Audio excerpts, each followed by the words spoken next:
Teams, practice is now ended. Please hold up on all practice balls. Once again, practice is now ended. Please hold up on all practice balls. Teams, if you've been eliminated from competition and plan to check out of the hotel prior to Sunday, please see Zach at the front counter. Also, if you have been eliminated, please be sure to remove your bowling equipment from the center upon completion of tournament today. If using Bowling Ball Express to ship your equipment home, please see Zach for assistance. Players, there's a player reception tomorrow night in the ballroom at the hotel from 9 p.m. to midnight. As a reminder to everyone planning to attend the TV show tapings tomorrow, seating is based on full sessions, not individual shows. Spectators will begin seating at approximately 8:15 a.m. for the men's singles and women's teams shows. Seating for the second session will begin at approximately 3 p.m. for the women's singles and men's team finals. The USBC Collegiate Program would like to thank the following groups for their support of the Intercollegiate Team Championships: the Youth Education Services Fund, and Kegel, the official lane maintenance provider of the Intercollegiate Team Championships and Intercollegiate Singles Championships. Ladies and gentlemen, let's give these collegiate teams a big send-off as they begin round 7 of the Intercollegiate Team Championship double-elimination match play. Teams, thanks for your competition, good luck, and good bowling.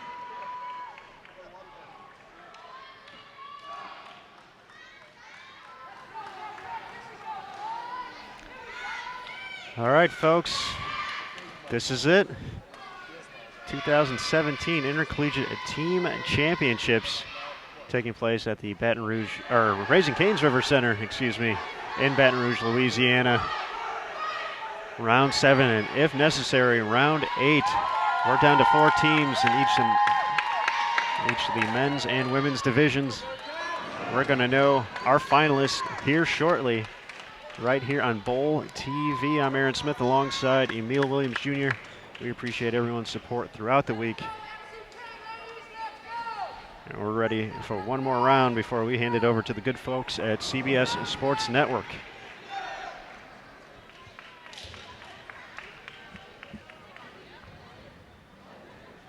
Our teams left in the field on the men's side over on lanes 23 and 24. We have Wichita State in the winner's bracket taking on Weber International.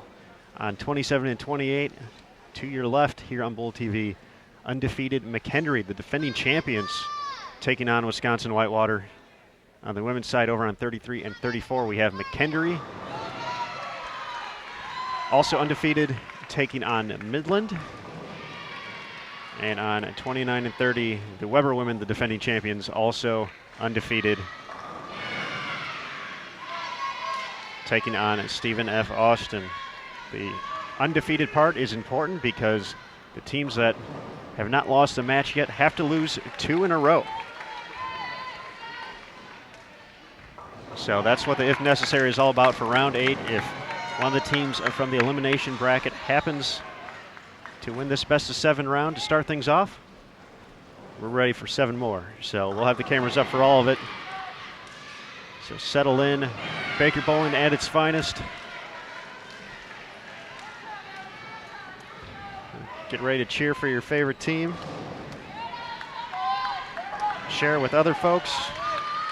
Let's get some big crowds in here to root on these great student athletes. Been 2 long days of bowling already.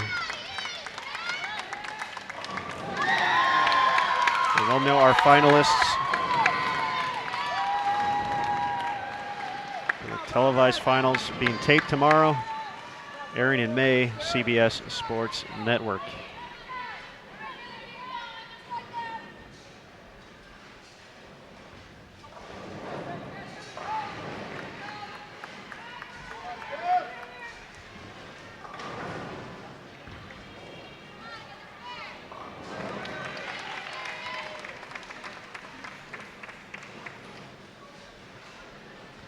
Big thanks to everyone also for joining us here on Bowl TV throughout the week. Zeke, appreciate the kind words, sir.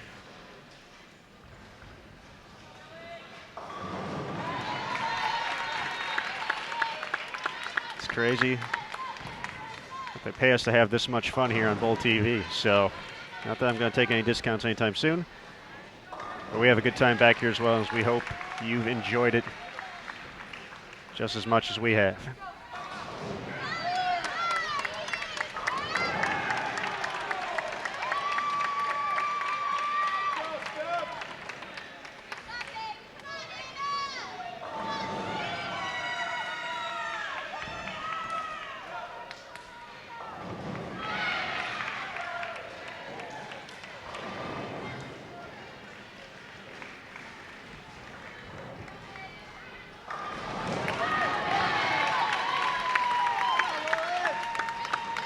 question in the chat, are the finals going to be streamed live? And they will not be. They're going to be taped for broadcast and air in the month of May on CBS Sports Network. Here's going to be the order of the shows. We'll start off with women's singles. There we go. On May 2nd at 8 p.m. Eastern, followed by men's singles on May 9th, also at 8 p.m. Eastern. The women's team event will be May 15th, 8 p.m. Eastern, and the men's ITC final will be shown May 30th, also at 8 p.m. Eastern. However, we will have a recap on bowl.com available tomorrow. We're gonna spoiler it up though, so if you don't want to know, this is the one time I would not suggest clicking on our article. We'll try to bury it a few paragraphs down, but the information will be available to those who want it. And we certainly encourage everyone to also check it out on CBS Sports Network if you wait or not.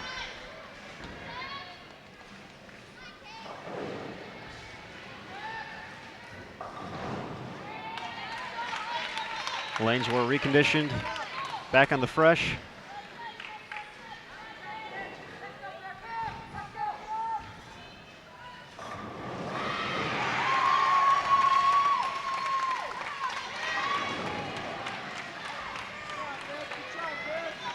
An amazing stat. Been waiting to save here. Now that we're down to the nitty-gritty. The Raising Cane's River Center, formerly the Baton Rouge River Center, has been kind so far to people associated with McKendree. Not saying it's going to continue. You never know. Stranger things have happened. The McKendree women at the NCAA Women's Bowling Championship earlier in the week, maybe last week, all this runs together, went undefeated on the way to the title. The women's team undefeated so far here at the ITC. The men's team undefeated so far at the ITC. So a McKendree program has yet to lose here at the River Center. And on top of that, at the 2012 USBC Open Championships, McKendree women's head bowling coach Shannon O'Keefe shot a 300 on lanes specially constructed just like this.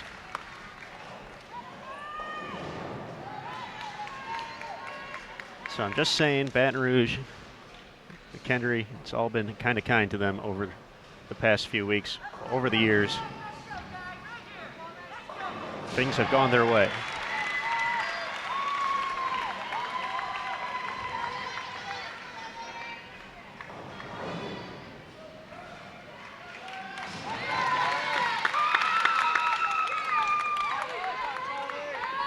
Once again, that's just a stat.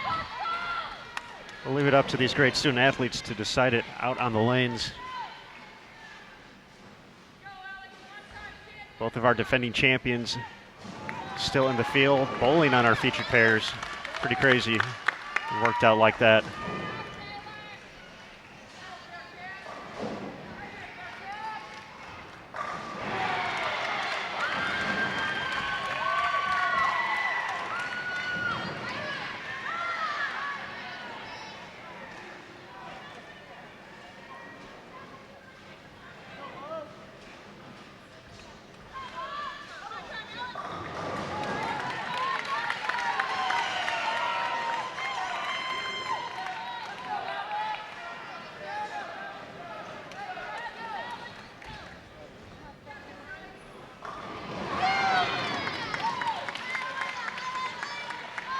Stephen F. Austin has had the longest run of any team out of the elimination bracket left competing.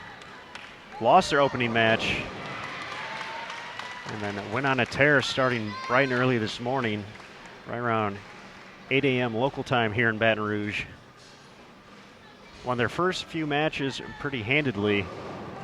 Had to go to 7 though to defeat Pikeville in the last round.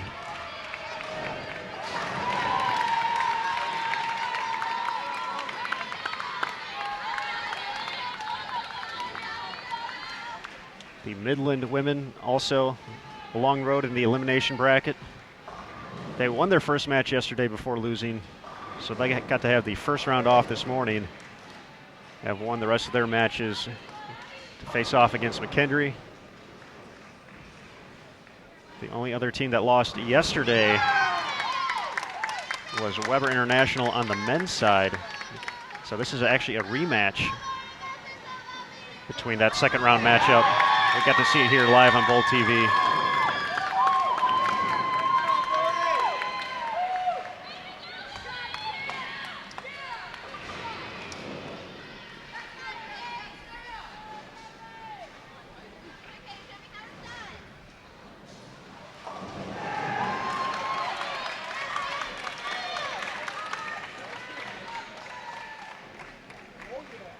The Weber International men are going to go up 1-0 against Wichita State. Just waiting for final score here.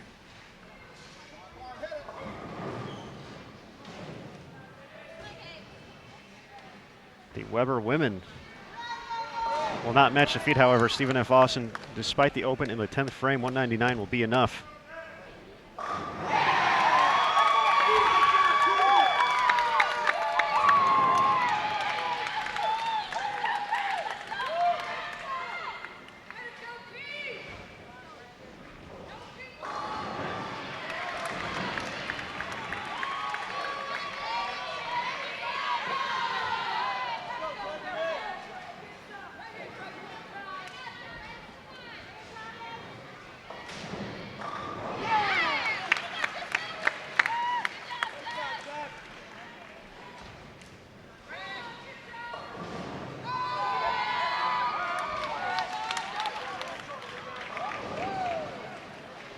McKendree women will take game one.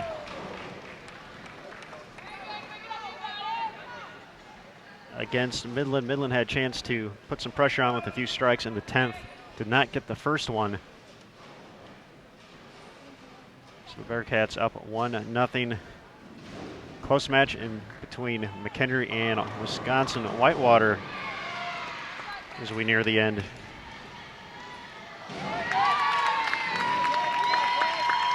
McKendree 3-pin advantage heading into the 10th.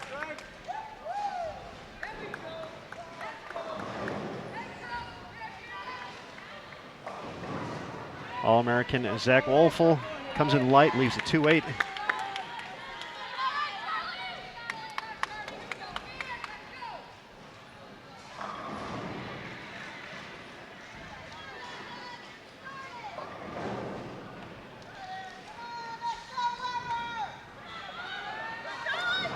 Oh.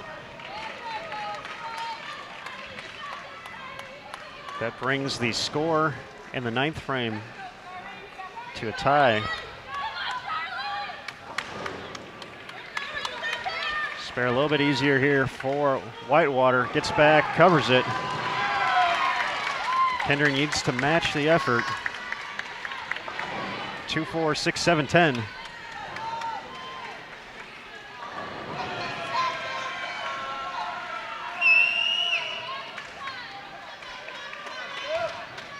For a chance. Hooks a little bit too much into the 2, takes the 3. Whitewater grabs game 1.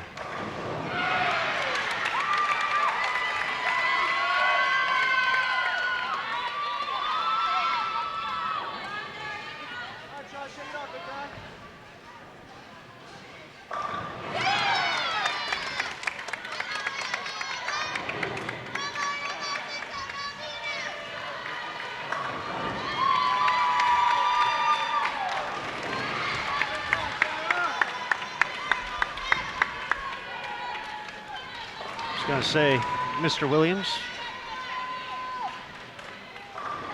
Not sure how often we've had the opportunity to see Wisconsin Whitewater behind here, 27 through 30 here on Bowl TV. But compared to most of the teams we've seen this week, they are considerably further left here on the Fresh than what other groups have been showing us. Well, I'll tell you, if that's worked for them throughout, Yeah, one of the reasons probably why they're here at the moment. It very well could be a number of things. You see Aaron Turner start the striking for Wisconsin Whitewater. But, you know, we've talked about it a little bit. Fresh has not been very kind to most teams. People have struggled, certainly, through it.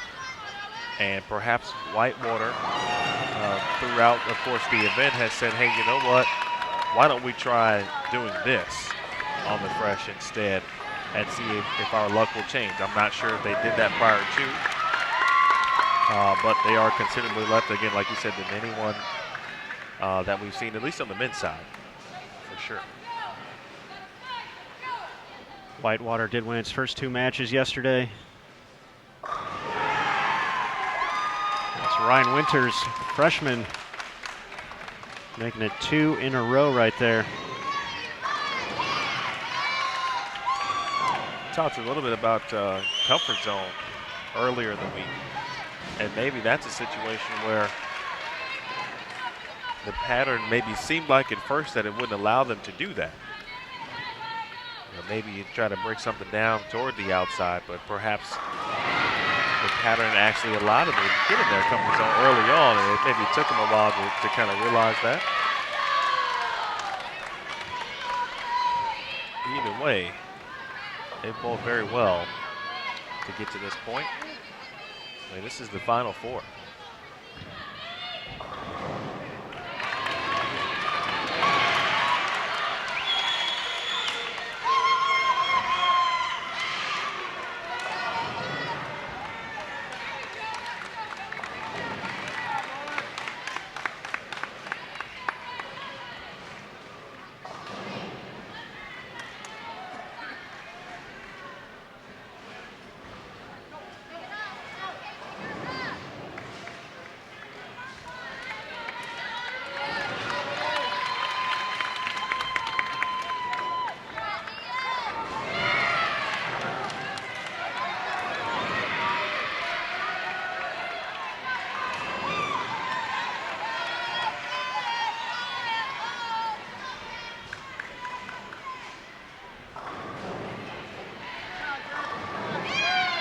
Those of you who are familiar with college bowling, you probably would be pretty smart to think that at least one of these matches will require an if necessary. I would be absolutely shocked if they did.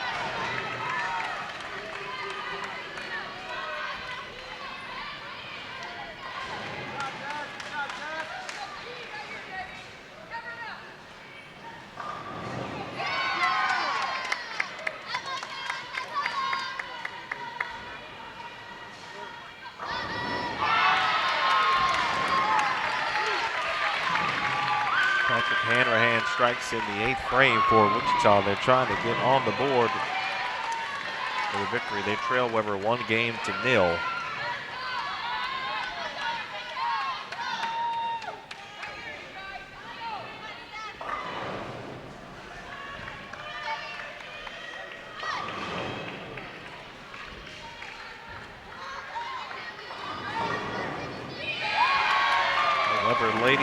The Weber program and the McKendree program trying to pull the double.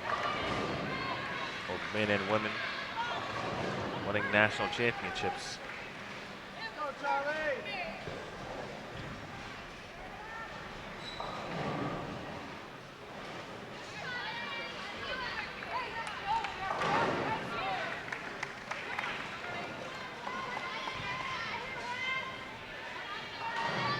For the McKendree men, they have the first team All-American in Greg Young. You saw him up there in the 4th, but it's been Charlie Reed who's been seeing a lot of action in the 5 and 10 spot for the Bearcats, freshman out of San Antonio.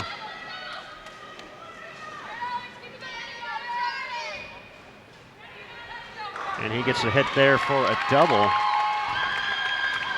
Wichita State and Weber getting to the 10th frame on 23 and 24.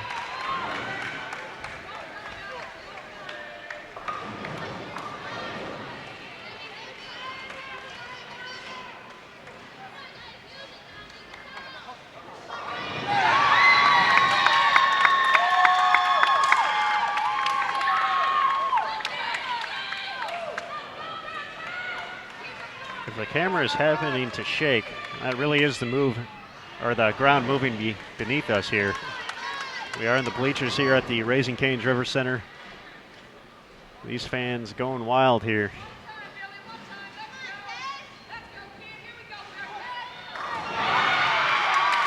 Wesley Lowe delivers a double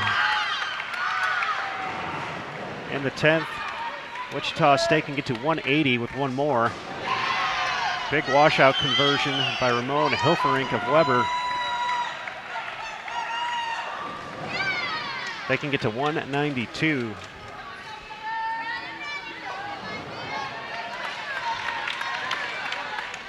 Tenth frame, Weber and Stephen F. Austin.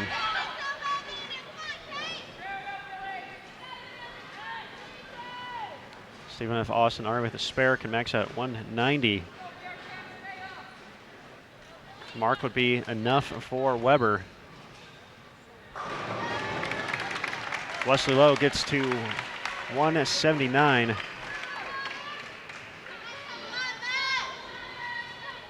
So Weber will need Mark with good count. Nearly trouble there for Weber. That was almost 4.710 for a second.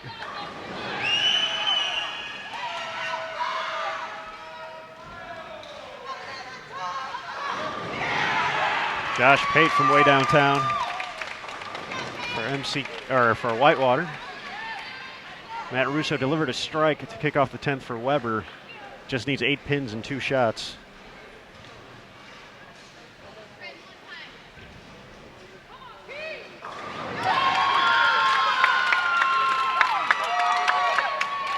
Weber ties this match up with a conversion. Otherwise, we have a tie in this match. No problem on the 4-pin.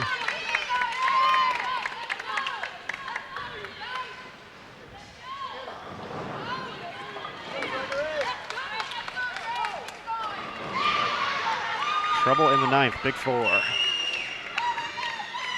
Still a little too close to call on 33 and 34. McKendree and Midland going at it. Midland a little bit ahead of pace. All right, in the 9th. McKendree getting ready for their 8th frame. Greg Young. Big double. Another one coming down to the 10th frame, and that was a lot of count lost for Whitewater. So need to correct that as well.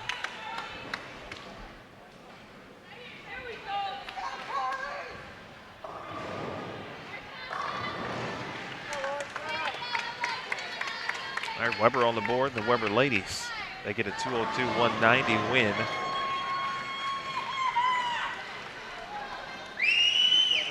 For Stephen F. Austin. Weber up 2-0 on the men's side. There's Charlie Reed, 10 back. You know, Aaron, we went from seeing almost, and I still don't know, I don't think we saw any lefties during the singles competition. I would have to agree. I do not recall running across anyone for that. To seeing 3 lefties anchor, essentially for a chance to go to a televised championship final. 2 of them two-handed lefties. Great observation, sir. One lefty's a freshman. The other 2 are sophomores, so respectively. How about that? How about that indeed? All right, good count here is going to give McKendree their first win here in the semifinals. That's good count. Charlie Reed taking care of business in the 10th.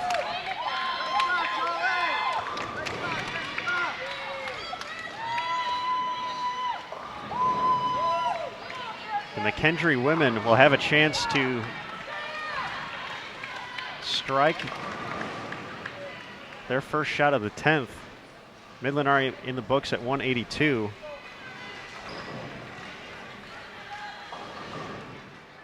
If McKendree goes 9 spare strike, that would be 179. So it appears the freshman, Taylor Bailey, is going to have to get it done.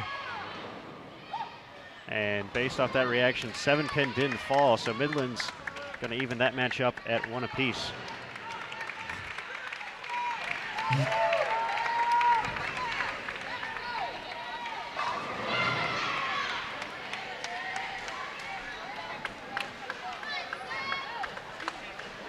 Again, folks, if you're curious about the brackets at this point, it will be about looking back at some results or seeing how our team made it this far. You can check those, of course, in the event description along with the live scoring. All of those links are active.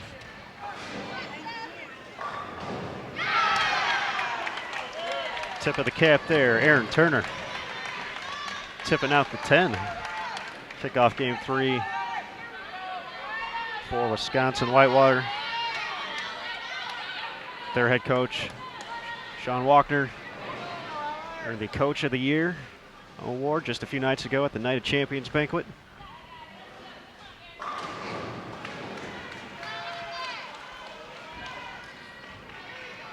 A past champion here at the ITC, part of some of those great Western Illinois teams back in the early 2000s.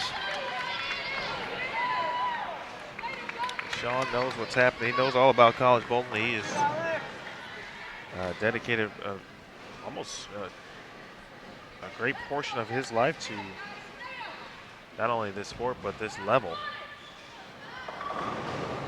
As a coach, volunteer, has run the Leatherneck Classic for many years.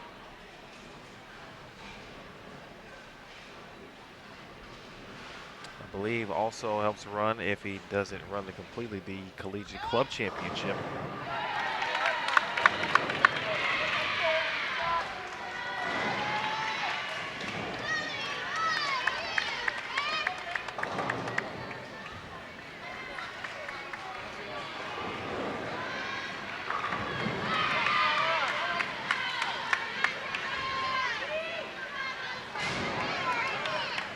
In the third frame for the Wichita men.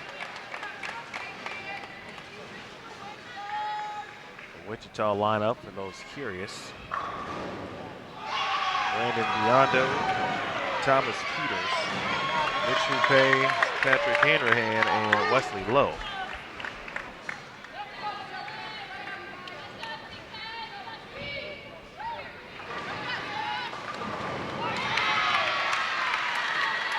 Of course, on paper, this is a 1-8 matchup, or I should say that Weber-Wichita match is a 1-8. And that is in regards to qualifying, the seeding. Weber, the number 1 seed, qualified first. Wichita qualified 8th. But this is more like a 1-1. I was going to say, the only thing on paper they're worried about is where their name is at the end of the tournament and in the record books.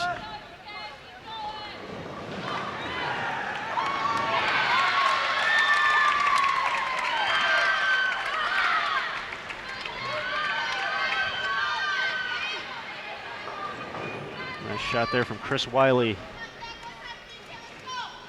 of Whitewater. Both teams looking comfortable here early in game 3. Greg Young threw the clinching strike last year against William Patterson. Give McKendree its first ITC title.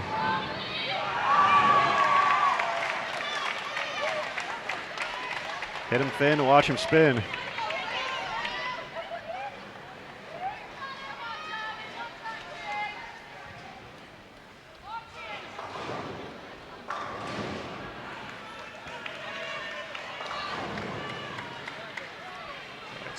Austin, 4-5 on 29. Charlie Reed, high flush from McKendree. Get ourselves a tie game here.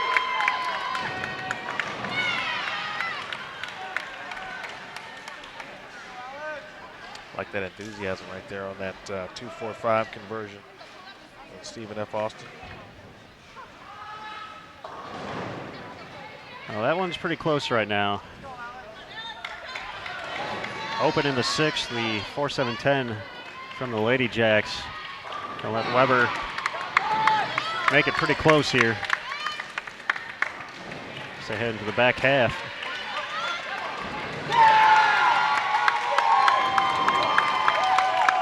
Kendry takes the advantage on 27 and 28.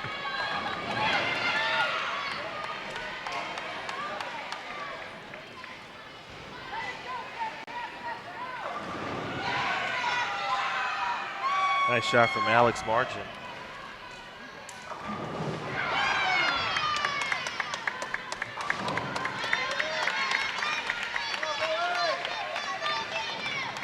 Question in the chat, this is the fresh. We did have a re-oil. Just some different strategies here than what we've have been seeing.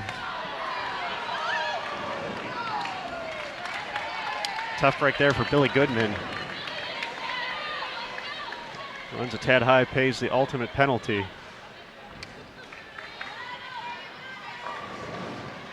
Speaking of ultimate penalties, Paige Krauser for Stephen F. Austin, 7-10 in frame 9.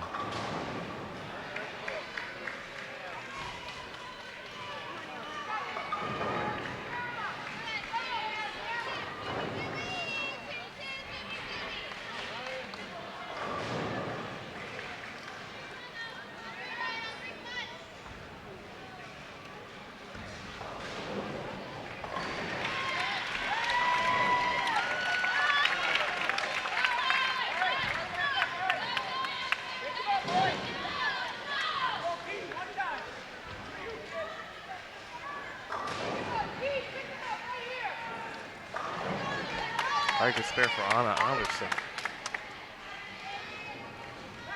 Open in the 9th for Stephen F. Austin. Still a chance for Weber to take this game.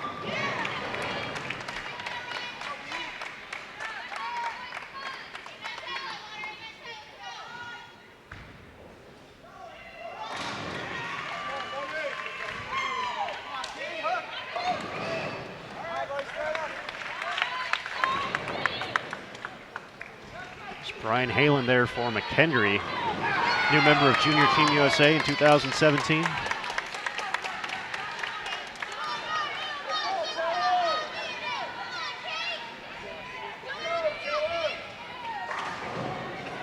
Strike by Taylor Boltice.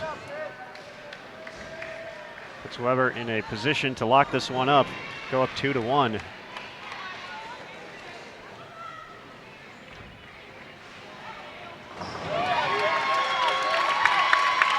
Just enough of the 4-7 and 4-6-7.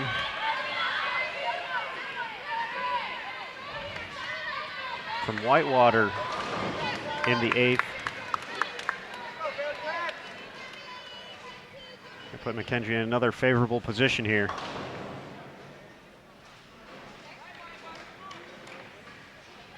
The ever popular chop off the 4-7 there. They lose a pin. This Wichita-Weber match is going to be pretty close coming down. Weber up 2-0. Ooh.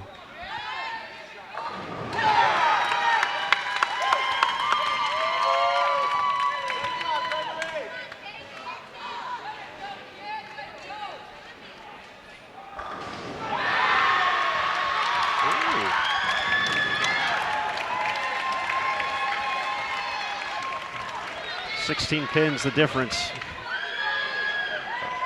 is my list here. All right, 29 and 30. A spare for Weber.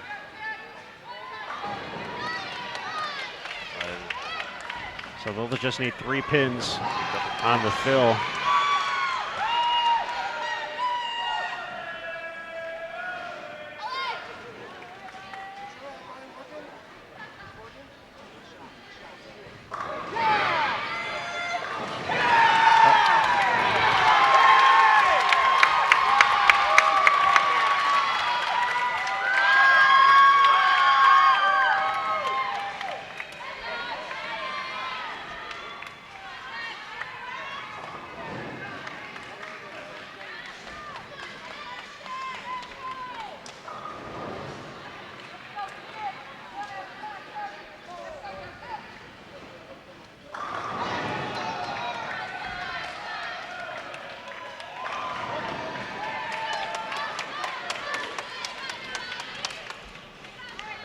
women.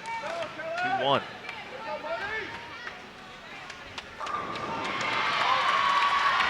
Wichita State's going to take its first game.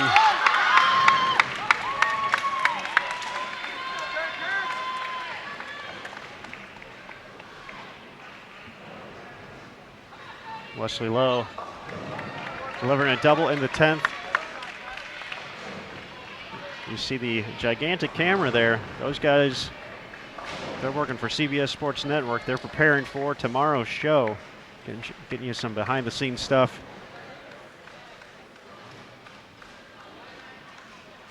You get to see on the CBS Sports Network.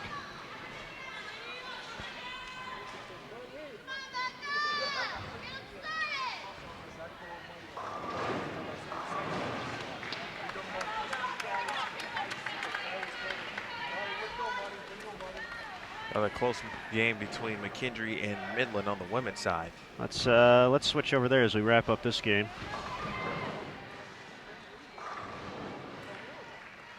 McKendree was working on a double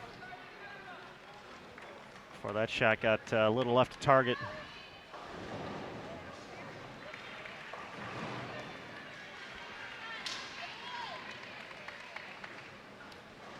Looks like Coach O'Keefe made a lineup change.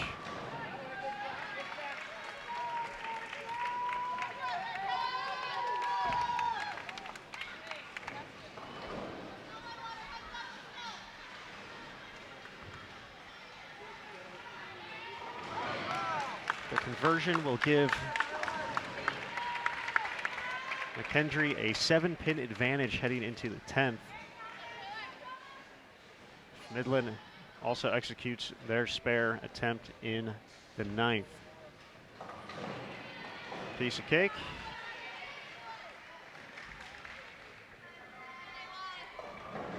So 7 pins the advantage. McKendree, 10th frame coming up. Jessica Malott now in the anchor position. Gets to the 1-3, leaves the 10. All of our other matches just starting right now. Watch out for Haley Hall for Midland.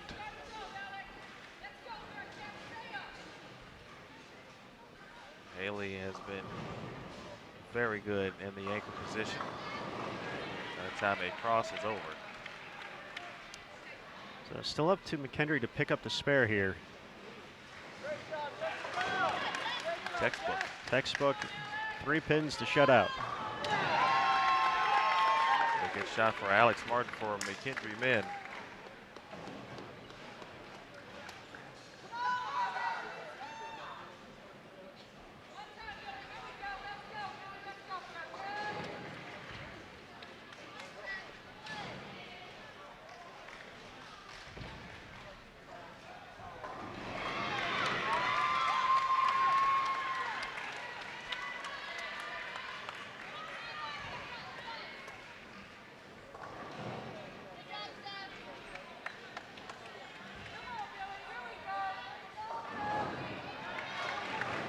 Six will be enough. McKendree taking the 2-1 advantage against Midland.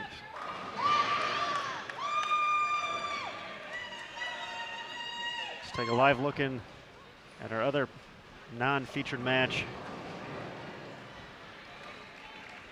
For a quick frame or two, we'll go back to our main pair in just a moment, but haven't had a chance to show off this semifinal match yet. Weber International with the lead at 2-1 over Wichita State so far.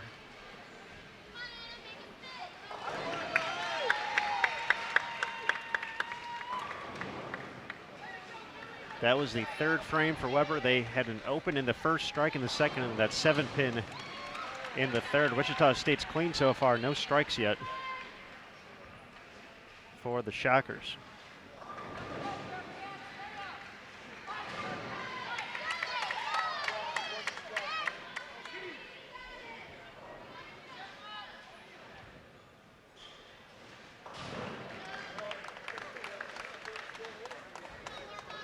In the plaid shirt, you see a pretty good collegiate player right there. Steve Klompkin has been around all week, won a couple national titles at Wichita State. part of the Storm contingent here this week. They've been doing some cool stuff on social. There's Packy.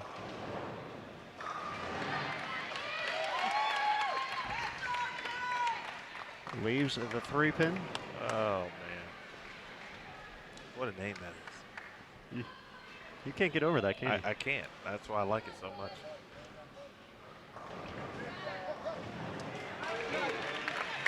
This coming from the guy who could actually make a Twitter handle from his own initials. How about that? How many people can say that? That's why I'm not changing it. No USBC Emil anytime soon. I'll make a new one. We'll get the spare conversion. We'll head back to our featured pairs here. Actually, we'll wait for Weber to shoot their spare too. That's a tough spare. 2-5, is that a 2-5-7?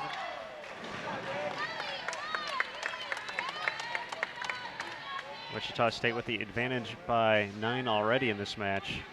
This is to keep it at that. You're not going to answer my question, though? I missed it. Is that a 2-5-7? Oh, yes. There's a 2-5 conversion. The 7 stands. Wichita State will increase its lead, looking to tie that match up. Back to our featured pairs here, 27 through 30.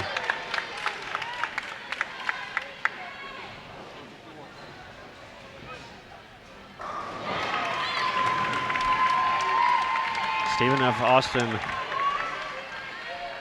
rushing out of the gates this game. Already in frame 7, but looking at trouble. A 4-10. Megan Eaglehouse takes 1.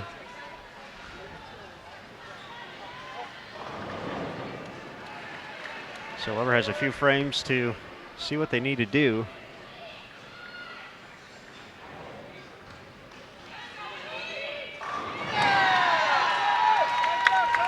Charlie Reed may be a part of the all-tournament team when this week is all said and done. I tell you what, I sure hope so. Because if he's not, I'm really sure everyone was paying attention.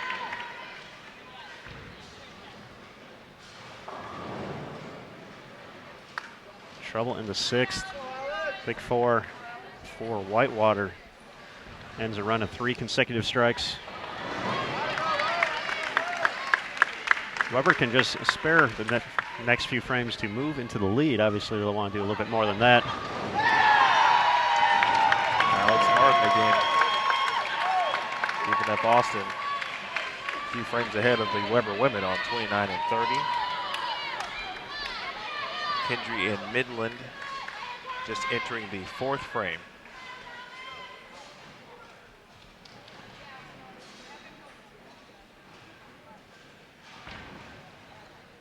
McKendry men looking to repeat. First of all, they're looking to get back to the TV finals, of course, but in the process, if they can get there, looking to repeat as champions. No one has done that since the 2009 and 2010 of Wichita State Shockers. Don't forget 2008 either. Yes, indeed. The old three-peat. Definitely should throw that back in there. In fact, prior to that, Saginaw Valley State had won 2 in a row as well back in 07, 2006, and 2007. They had some pretty good players during that stretch, didn't they? They did. One Dan McClellan, Steve Novak, Tony Lacasse, Toby Seidel. Who else? Leroy Anderson.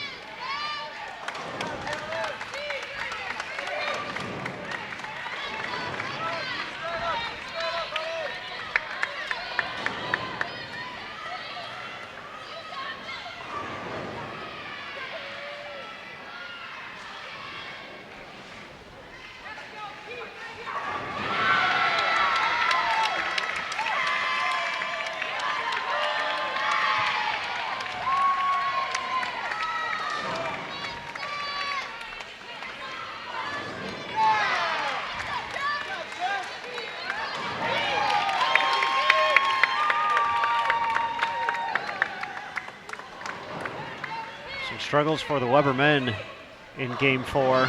No problem for the ladies there in the 7th frame as they move into the lead. Looking to go up 3-1. 3 splits for the Weber men through 6 frames, unable to convert any of them. Wichita State clean through 8. Have a comfortable lead, looking to tie that match up at 2 apiece.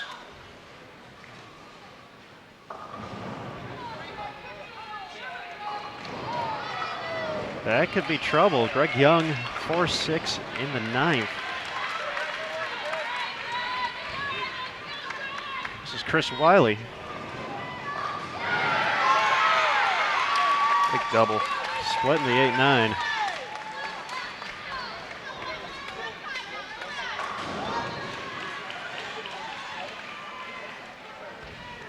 Bounce. So 181, 211 max, 221 out there for Whitewater. But they can give the advantage right back if they're unable to strike this first shot of the 10th.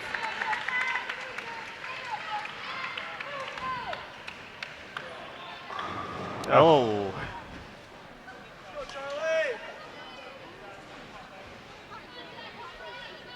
I think the general air out of the facility was enough to describe the feeling about that one.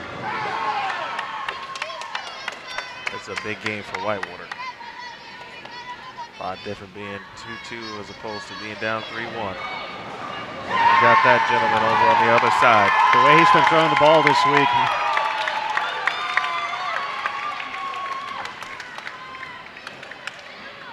They almost mark him down for a double.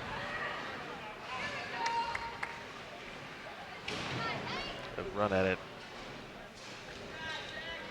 All right, Zach Wolfel. Not over yet for Whitewater. But as the old saying goes, they've got work to do.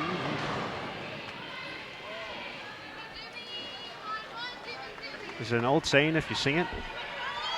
That would be probably my version of it. Actually, it's my best friend's version of it. Shout out to Trey.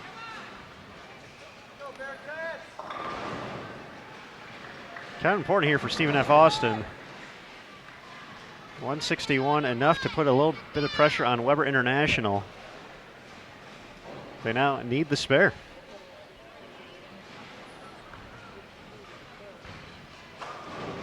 Wichita State's going to tie things up at 2 apiece. Midland with the advantage against the McKendree women.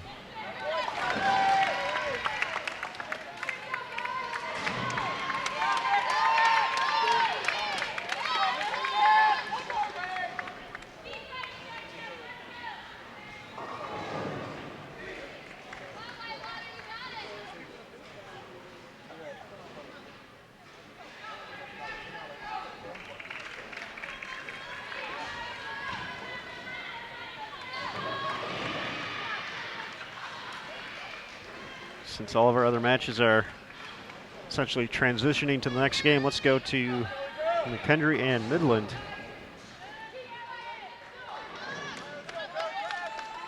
That was the 8th frame for McKendree.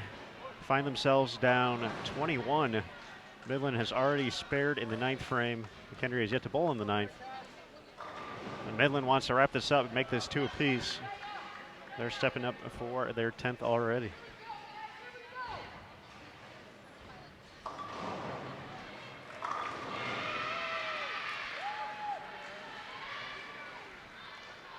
That's the ball that's been working for her all day.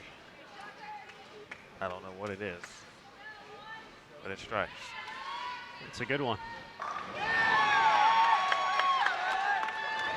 McKendree's not messing around here. The men, that is. You know, the women. And Alex Martin just comes out again and strikes in the leadoff position there.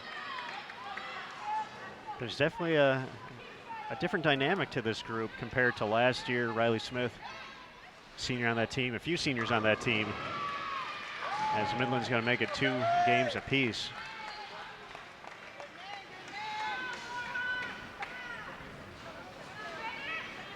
This group out there in the lane's a little bit younger.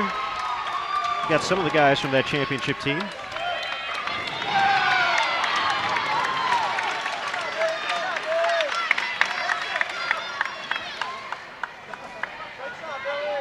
Yes, sir, Armando. Those in the chat are correct. Relation Shore did accomplish that feat.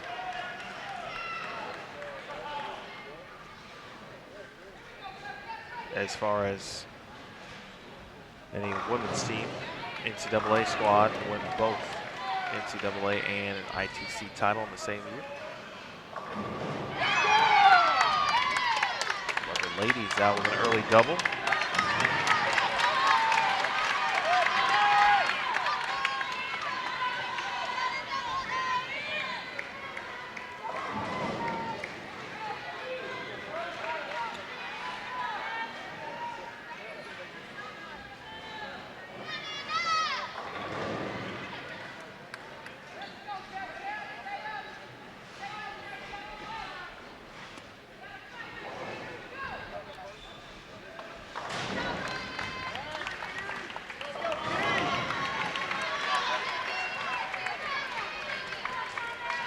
Few teams with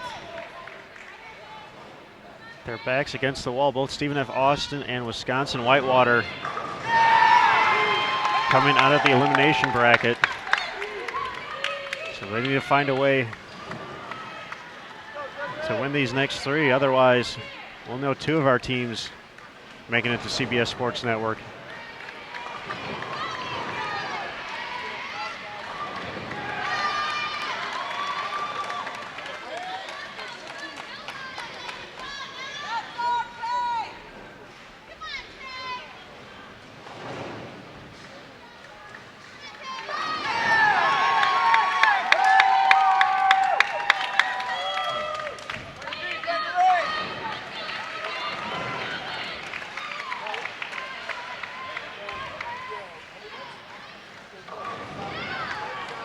Weber up 3-1.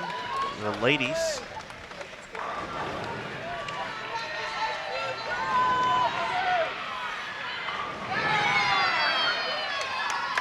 ISC semifinalist Taylor Baltice.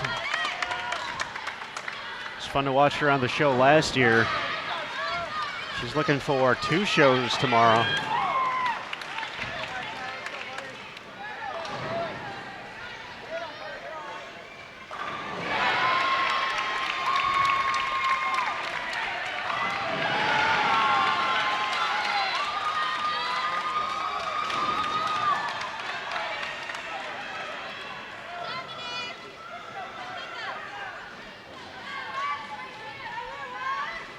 Great question in the chat, and Jeffrey Young just missed out on that. He won in 2012,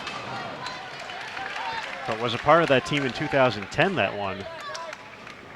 Possibly the 2009 team as well.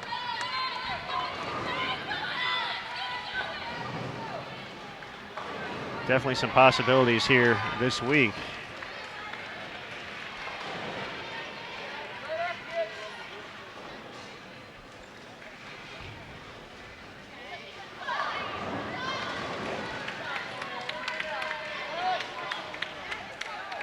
Stephen F. Austin has half a game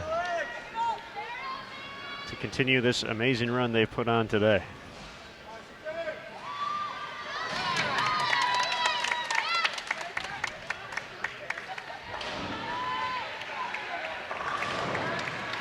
And the Kendry contingent asking for that one to push does not.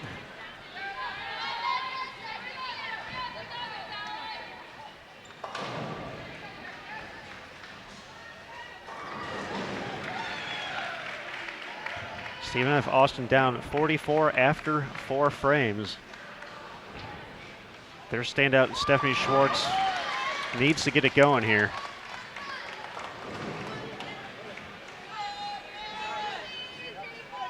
Weber clean through 5. Washout in the 6th frame. They can't rely on that. They need to play some offense here.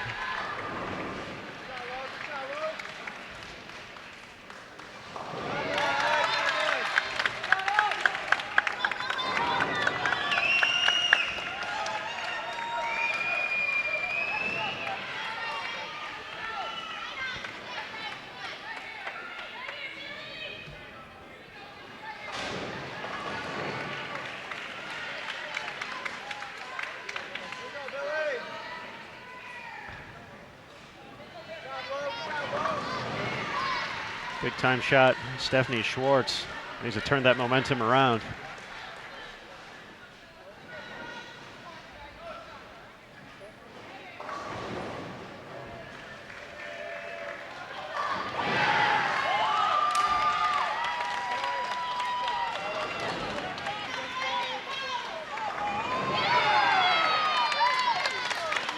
Just enough hold there for Weber.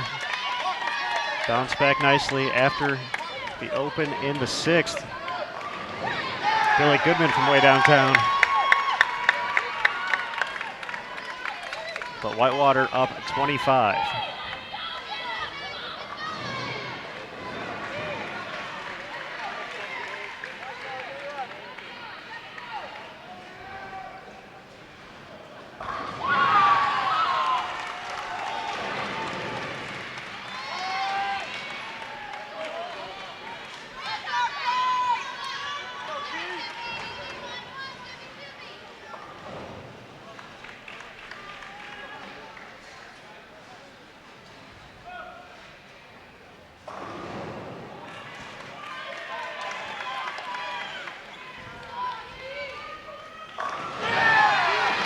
Big double to respond for McKendry to keep it at 25.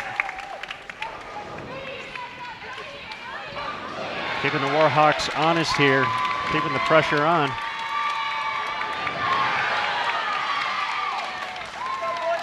Chris Wiley says, show me what you got.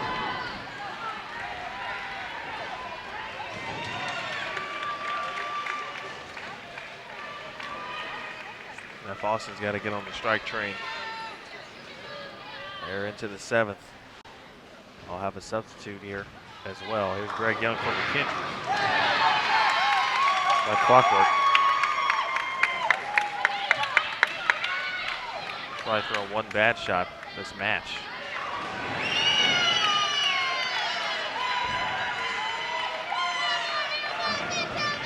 Oh, that's got to get some help. Oh, goodness. Goodness, goodness, goodness. 2:10 in the 10th.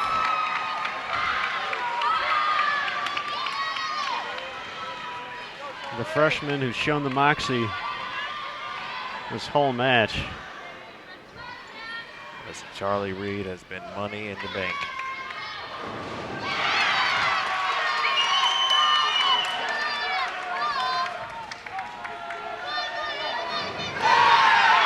How about that? Not over yet. Not over yet. But is going to make Wisconsin Whitewater really think about. I think they're going to wait and see if they must pick this up.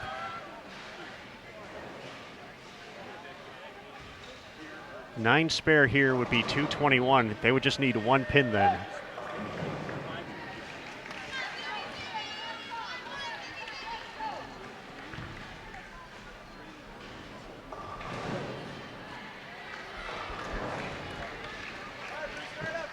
If Charlie Reed strikes here, they would need to convert the 210.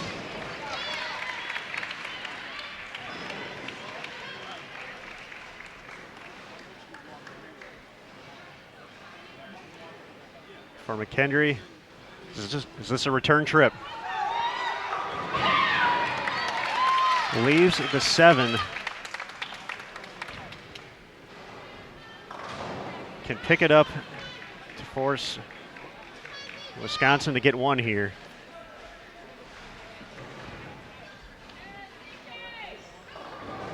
There's the one.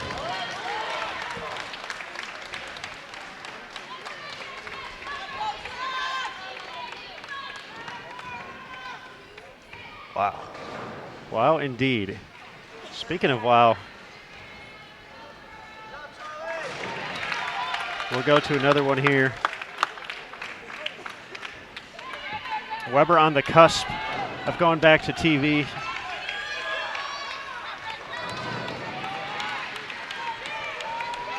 Could have both defending champions.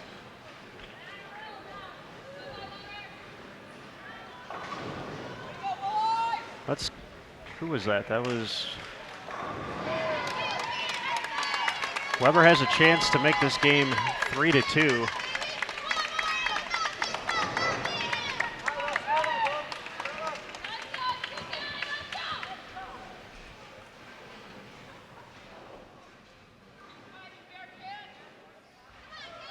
Gonna need a mark and good count. There's a strike.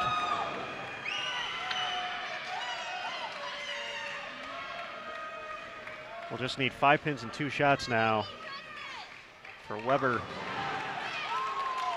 to potentially push another round.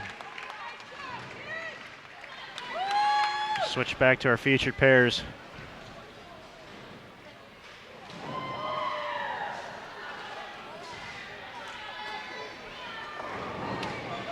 Not the finish Stephen F. Austin was hoping for after their incredible day out of the elimination bracket.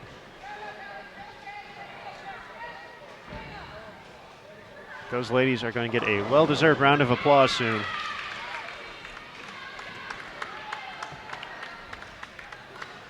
A few seniors on that team. They've had really good careers,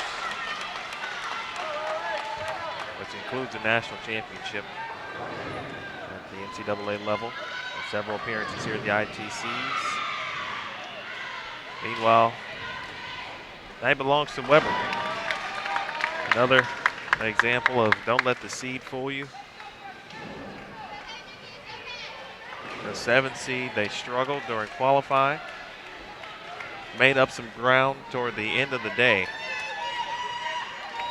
and now find themselves back in the ITC finals for the women. Who will they face is the question now. Let's take a quick look over there. Midland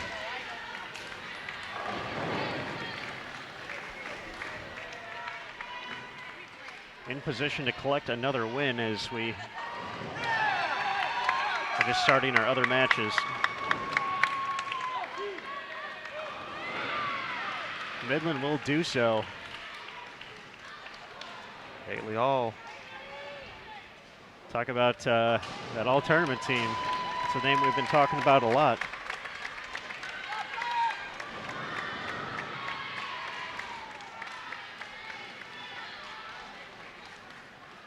Yeah, this Weber team, the women, Aaron, there are several new faces on it. Absolutely. This is, I could not agree more about that. You think about some of the names that left that team. Verdi Crawley, Tawny Vollmer, Daria Payuk. Desiree Negron, she was in the chat room earlier watching along.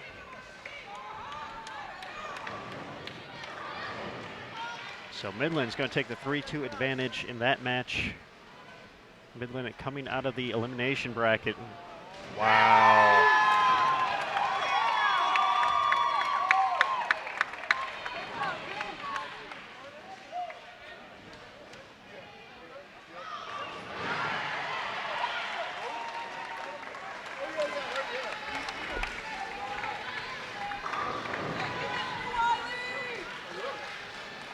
Nice 4-9 conversion there for McKendry in the 3rd frame.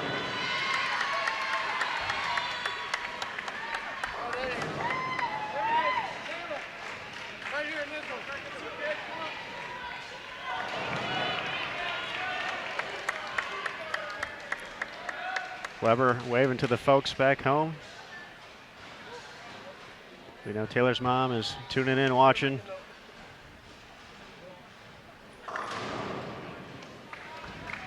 One of the upperclassmen on that team, already qualified for the singles show.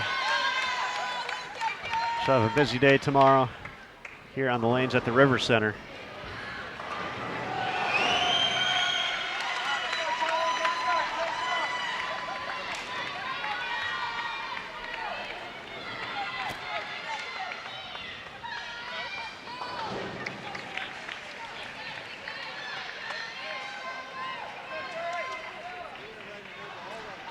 Go to their high for 1 second.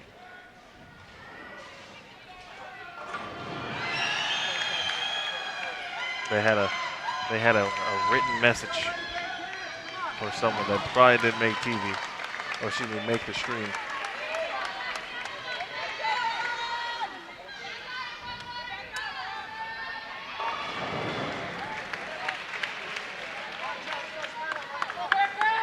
For the Weber women, they will have the opportunity to do something on the women's side that no team has done in nearly 30 years. The last time there was a repeat champion, 1987 and 1988, West Texas State, now West Texas A&M.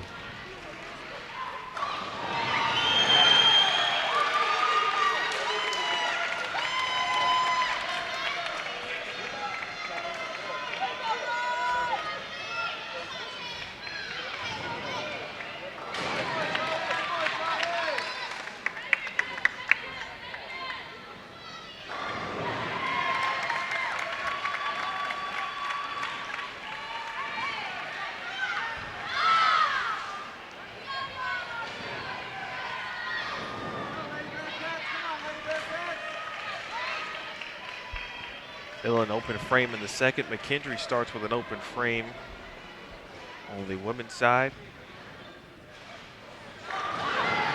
Josh Pate, a strike in the eighth. McKendree has bowled 5 frames. Whitewater's got to keep the foot on the gas pedal. Cannot give McKendree any opportunity in a game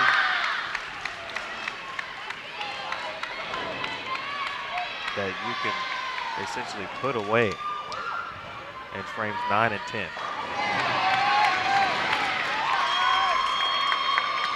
Very cool there, Alex Martin, Zach Wolfel. Got to have it for the confidence.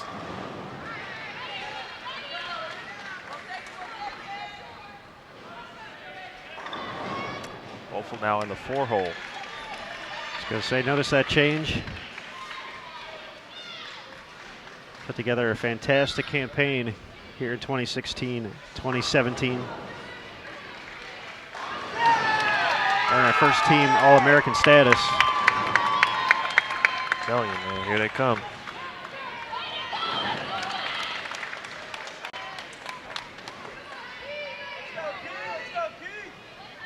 The old possibility of a tie is out there. It actually would be fitting in this situation.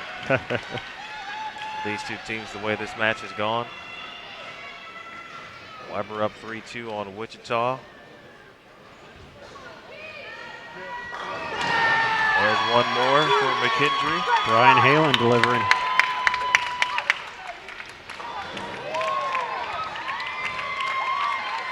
Chris, ring 10.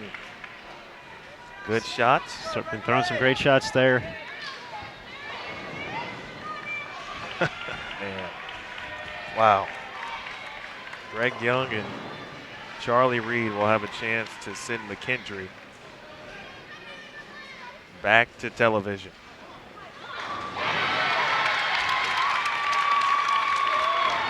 Oh!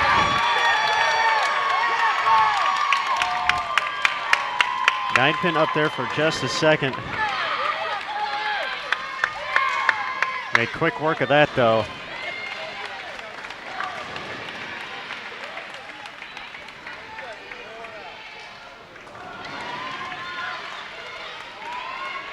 Shutout potential, tie potential. Go see what the Rooks got here. Charlie Reed, freshman.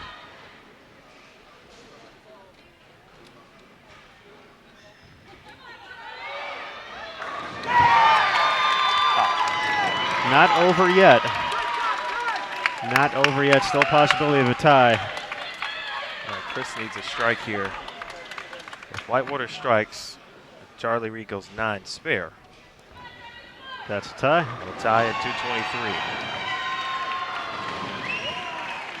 And now 9 spare would win. 9 spare would win. So needs at least 8 on this shot.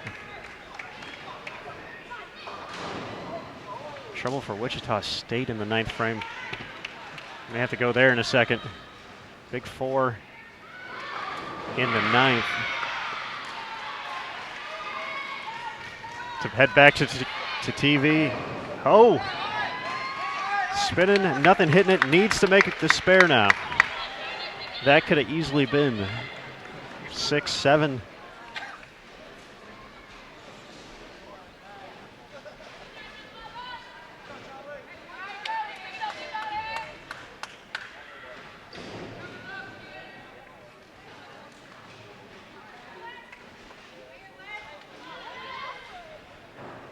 For back-to-back trips to the finals of the Intercollegiate Team Championships.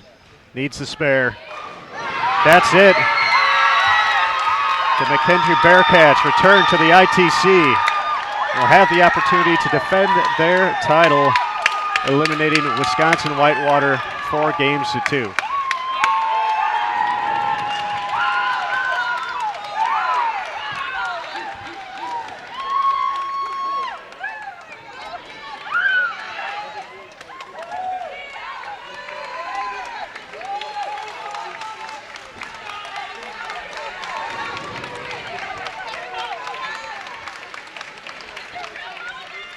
All right, this is Wichita State and Weber now. Wichita State down 3-2. Weber can force another match here and take it to round 8. It's going to be a little bit trickier now. 178 in the 9th after the open for Wichita State. They can get to 198. Weber max score after the 3-9 from Russo, 203. So he's going to need to make the spare here to force a second match. Otherwise, this one's going to 7.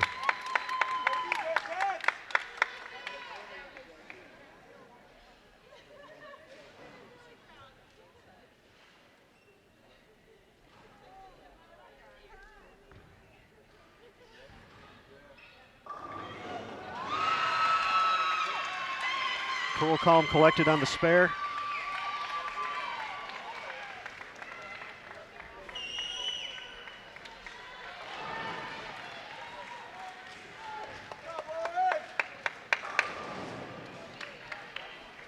So Wesley obviously won that result on the first shot.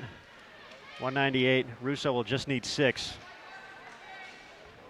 And we will have a round 8 here at the ITC.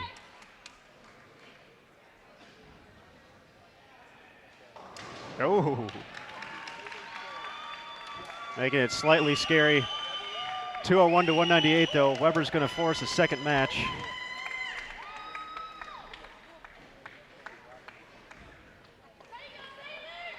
Only one match left here.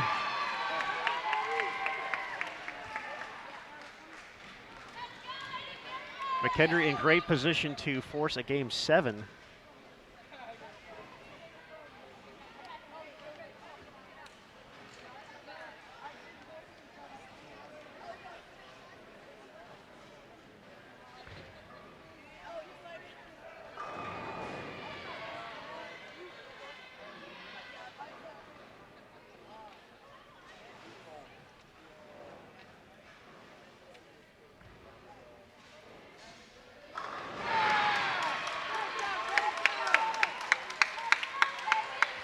Nice shot from Jessica Malott. That right there will force a game 7.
All right, so McKendree will force a game 7.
Sorry about that, folks. A lot of questions and making sure we know where the next thing's happening.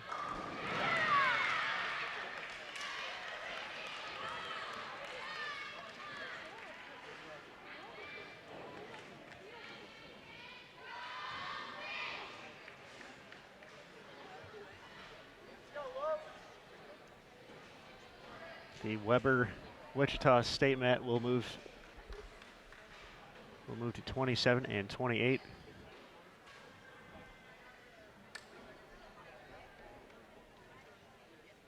So far early going, McKendree and Midland game 7.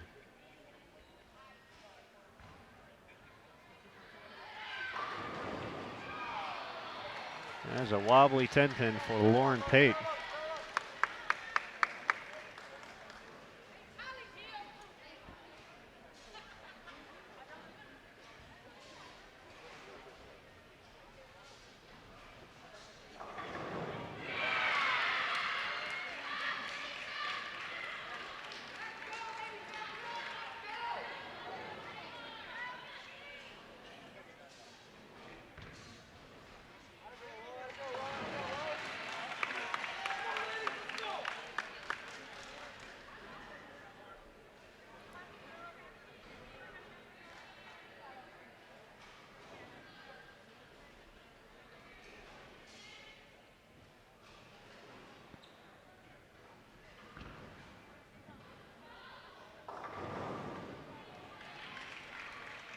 Midland after the double goes to the nose, leaves the 3-6. We'll get a quick look at the scoreboard here.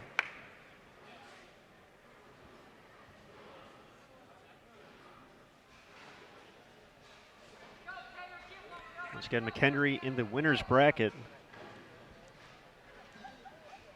So if Midland is able to win game 7, we will go to a second round. If McHenry takes the W, they're making their second TV show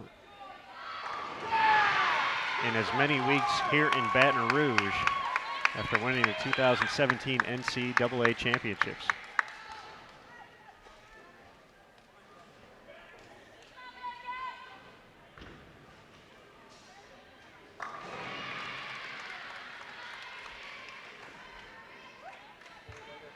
Now, Aaron, we talked before today, yesterday, just about kind of that story program, of course, of Wichita State. The legacy, everything that name brings.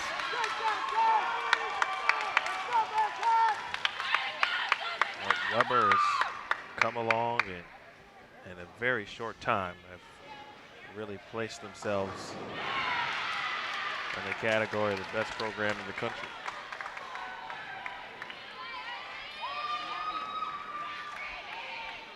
The O'Keefes have done some magical things in their short tenure since moving to the program.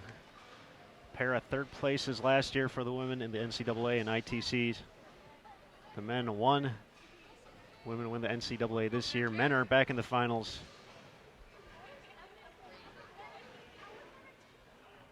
Director of bowling Brian O'Keefe hoping for a very busy day tomorrow and a lot of scarf wearing. Midland has put together a great run through the elimination bracket today. They're not ready. They want one more.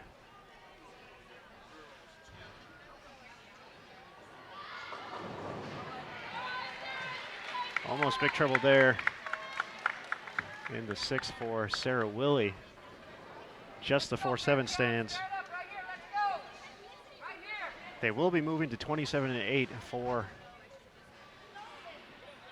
round 8. And on the women's side, they would move to 29-30.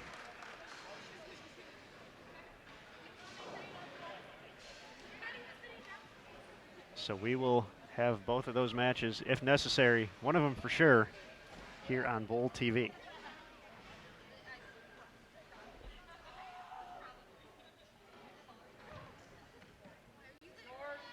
Uh-oh.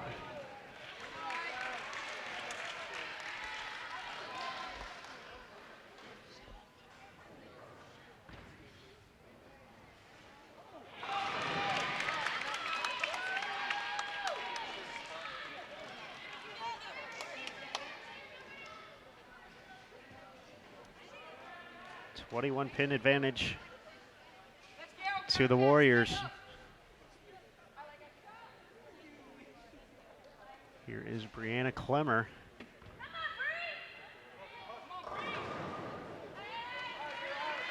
Not tripping the 2 there.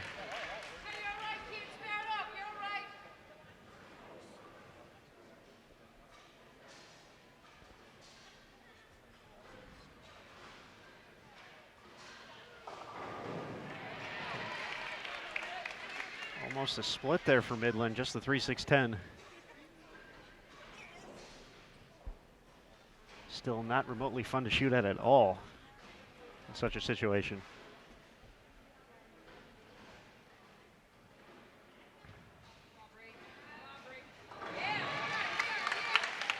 McHenry will gain back a few pins off the 3-6-10.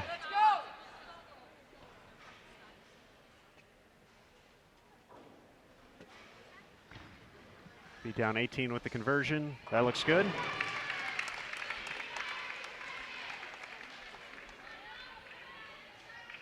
There is the tail of the tape.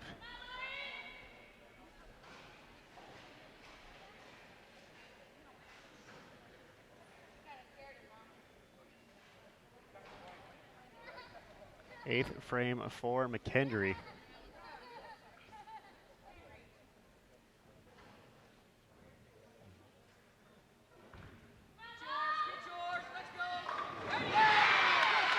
Big shot from Lauren Pate.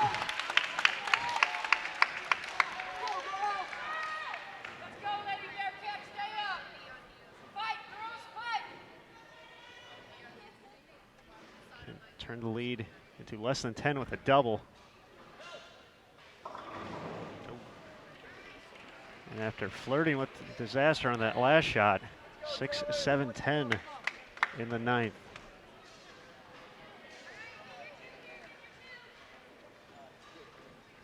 It's Candace Goldfinch in the ninth frame for Midland.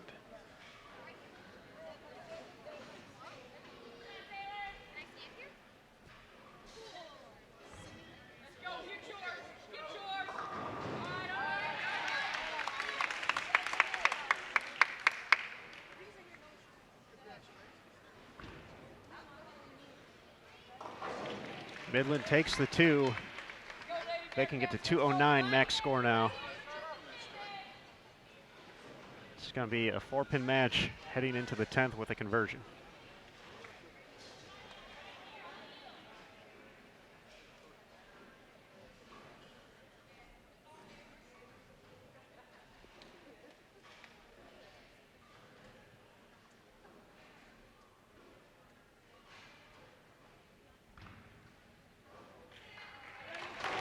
Brown for Taylor Bailey. Quick look at the scoreboard.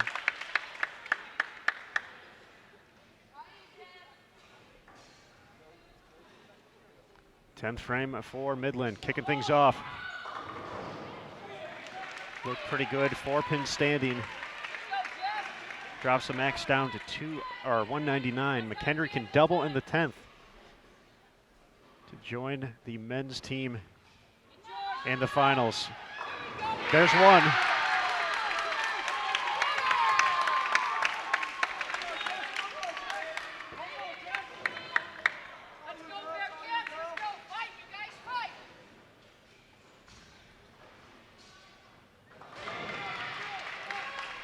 We got the spare, 199 max.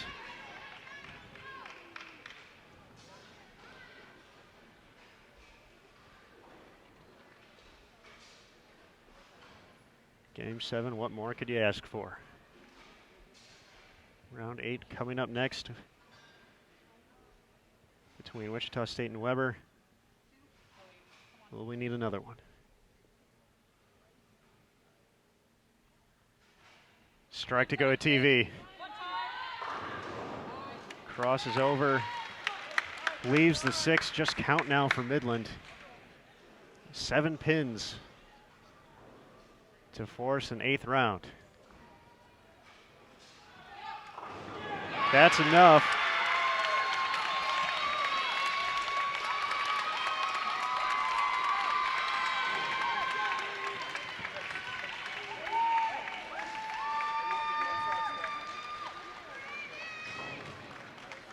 $199 to $194. Midland wins 4-3. So we're going to have 2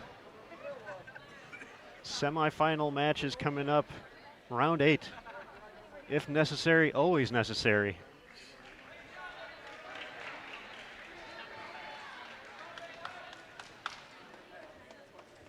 And that concludes round 7 of competition in the Intercollegiate Team Championships.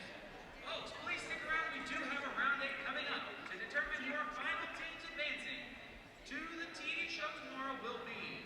We will have a quick trophy presentation before we begin the next round, so please bear with us just one moment and we'll get started.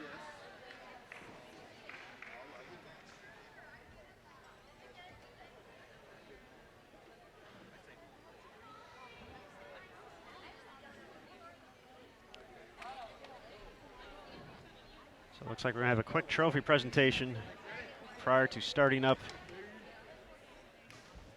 for the next round.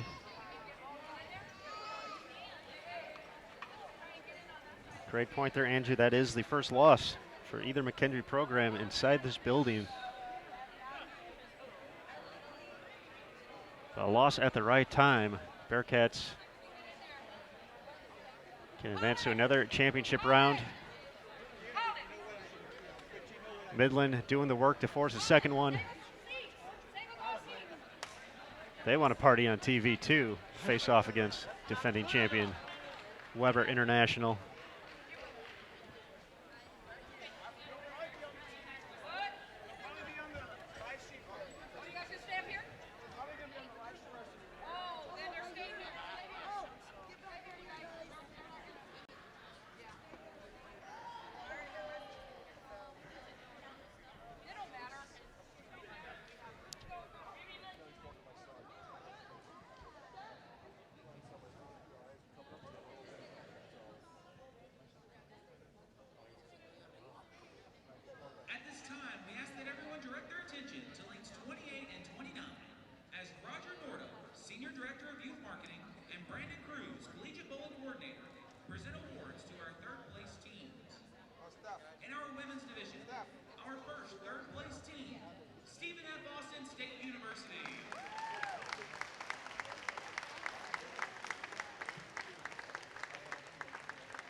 Let's hear it one more time for our first third place team in our men's division, the University of Wisconsin Whitewater.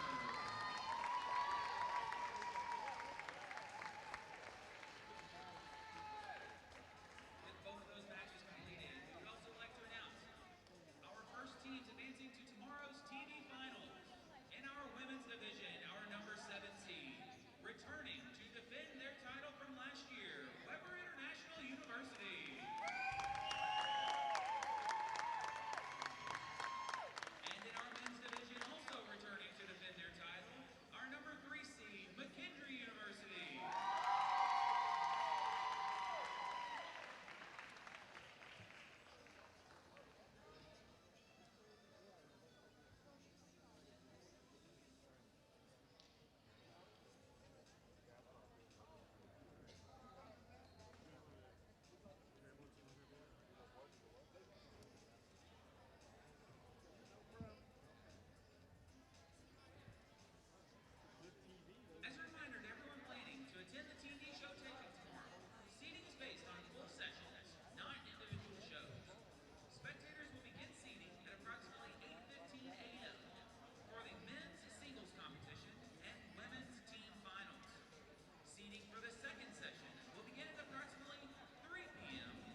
All right, folks, we appreciate everybody's patience as we got ready here for round 8, the final round before we get to the finals here at the 2017 Intercollegiate Team Championships taking place at the Raising Cane's River Center in Baton Rouge, Louisiana. I'm Aaron Smith alongside Emil Williams Jr. We appreciate everybody tuning in throughout the course of the week.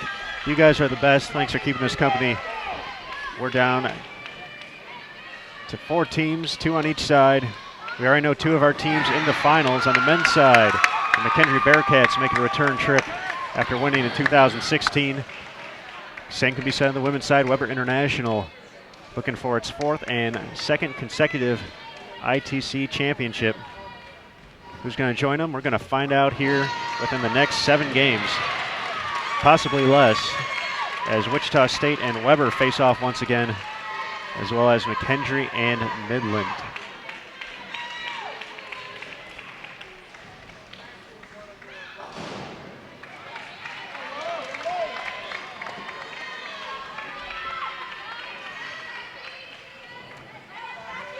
There's no re-oil before we started. Team's just got 15 minutes of practice.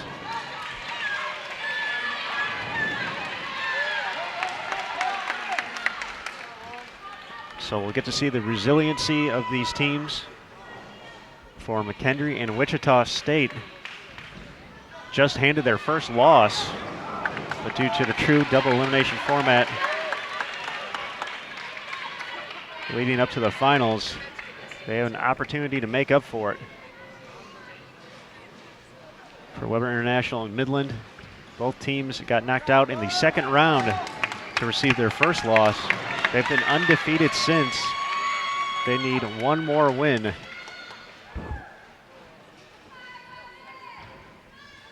to make it to the dance. Question in the chat: when is the championship going to be televised? We're going to tape them all tomorrow. They're all going to air on CBS Sports Network in May. The Intercollegiate Singles Championships will start it off with the women on May 2nd at 8 p.m. Eastern. Men's singles will be May 9th at 8 p.m. Eastern. The women's team final, May 15th, 8 p.m. Eastern. And finally, the men's ITC final will be shown May 30th, also at 8 p.m. Eastern. All those on CBS Sports Network once again.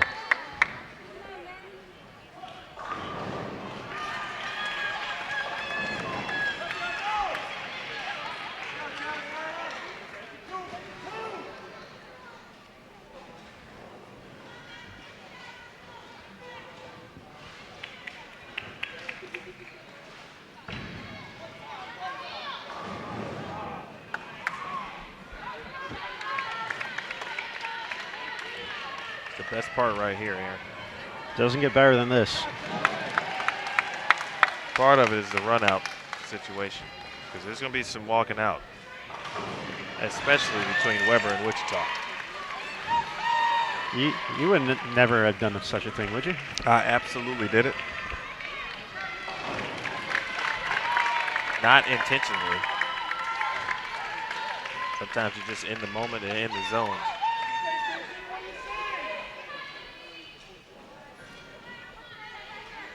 I am curious to see one thing, and if I see it, I will mention it. But you're not going to tell us. Not yet. All right.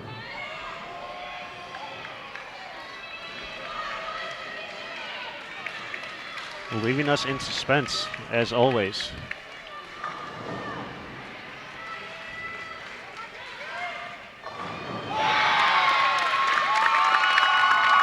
So we've got the Shocker, most of the Shocker fans to our left. There's a few Weber Warrior fans to our left mixed in. It's like a true collegiate event. Everyone wearing the respective colors of the schools they represent.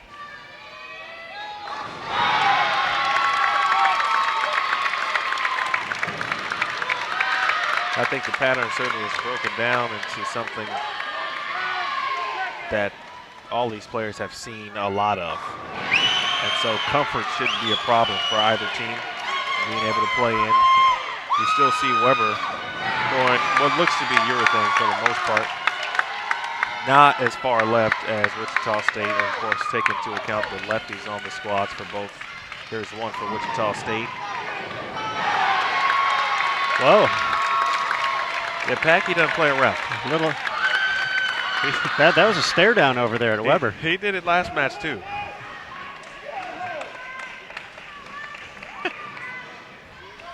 I mean, I can't be mad at Packy, right? Because here's the thing. On the website, on the Wichita State website, they list him as a senior. So if he's going out, I mean, you know, hey, first time at the big dance, you gotta do what you gotta do.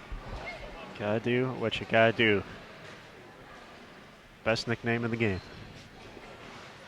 I only wish I saw more of it at this point, if this is indeed his last season. Meanwhile, McKendree and Midland so far along the low scoring pace. Not sure what happened with the 0 being up there, but with the pin standing.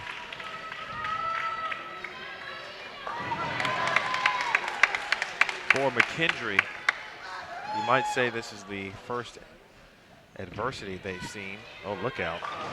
Oh! My goodness. Wowzers. Potentially. Wow. Grabbing victory from the jaws of defeat there. Weber not out of this yet. Just going to require a little bit more work after that crazy conversion by Wesley Lowe. All I'm going to say is this about this match here, Aaron. You hope it goes 7 and then it goes 8. I do hope it goes 7. I wouldn't be upset if it went 8, and I would pay money to see 9. Here's Russo, needs the first one. Could have shut out there. Still has a chance. Wesley Lowe, strike to win 9. Wichita State can't lose. Left 7, came in light last time. That was shot right off his hand. 196. First things first, Weber needs the spare.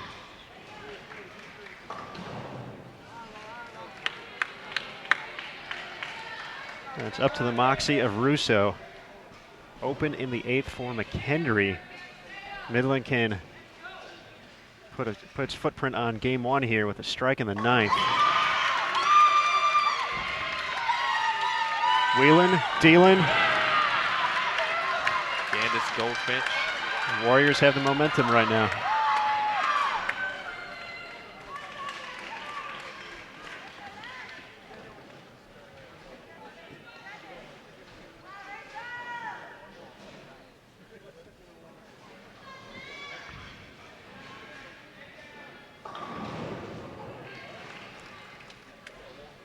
Taylor. All right. Strike win, 9 tie, 8 lose for Matt Russo and Weber International.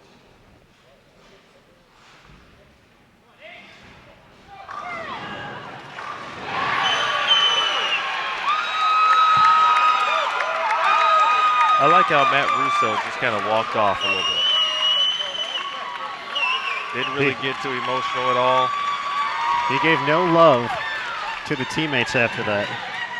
And I think that's his way of essentially saying, hey, we're here and we're ready. It's kind of like, okay, you want to get loud? I'm going to do the reverse, and it will mean and hurt worse. Silence hurts.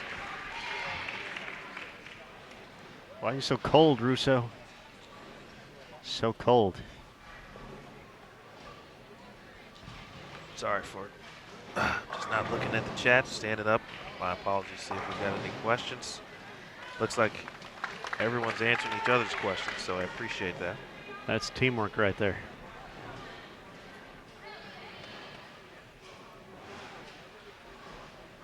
Midland's going to take game one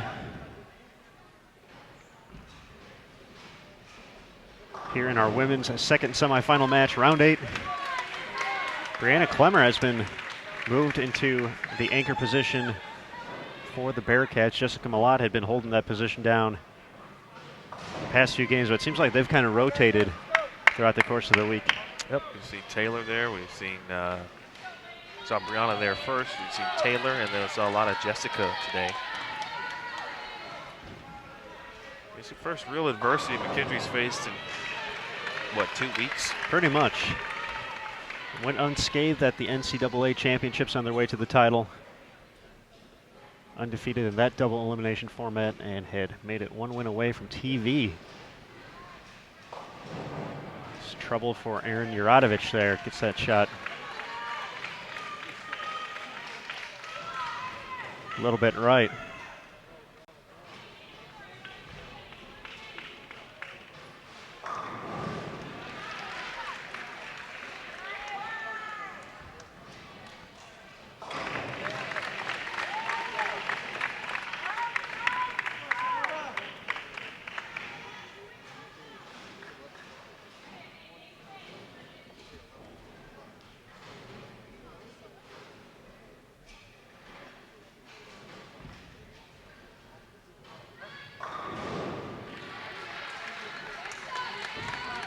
Pair of good shots to start game 2 on the women's side.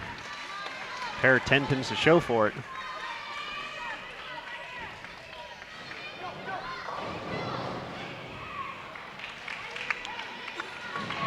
Good spare there. Question in the chat: will we be live on here tomorrow? No, Stephen, we will not. This is our finale here.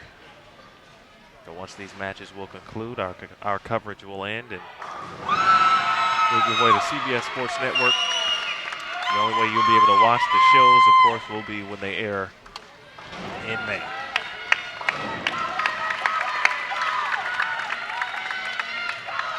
Quick Weber note. We talked about some of the familiar faces who are on last year's women's championship team. Camilla Dahmer's in the chat room. She also part of that program, that team.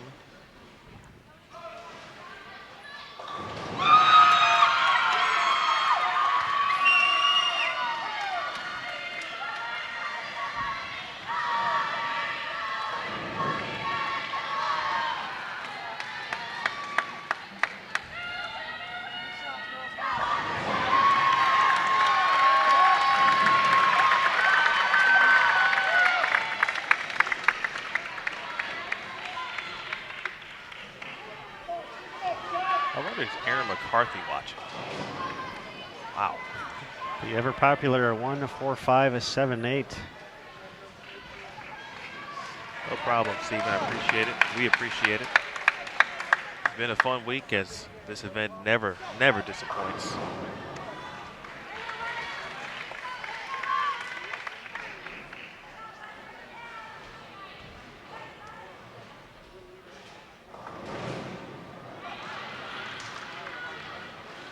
Dropped a random Aaron McCarthy note because last time Midland was on TV for the women. Aaron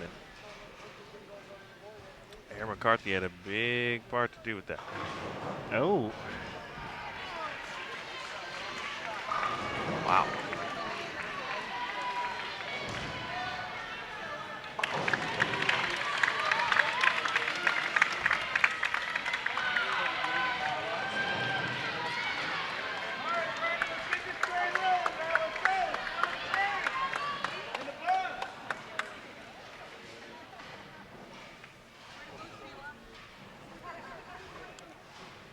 Two early opens here for Weber, giving Wichita State the advantage. Russo throwing that big strike to win game 1.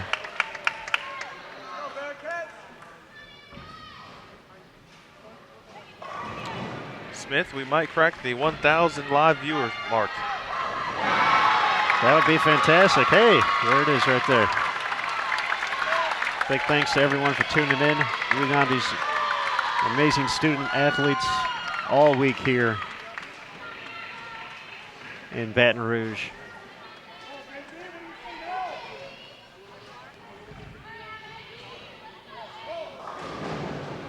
Back-to-back shots. Wide right for Juratovic. 7-10 strikes again for McHenry. Seen one on both lanes for them so far.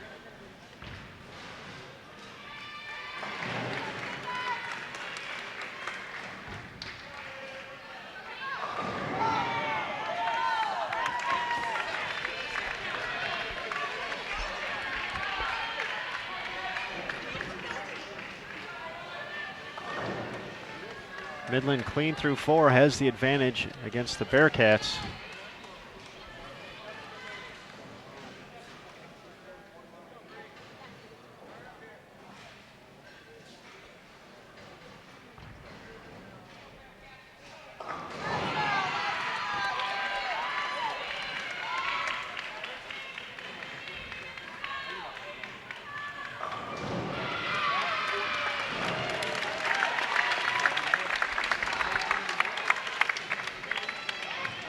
Midland connects for its first strike. First strike total in game 2.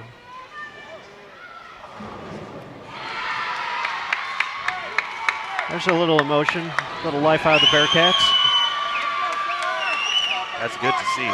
Kind of been waiting to see that. They've that swagger that we saw on the way to the NCAA title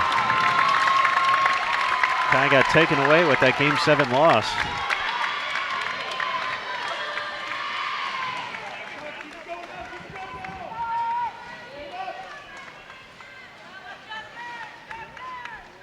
Can they gain it back here, make it 1-1?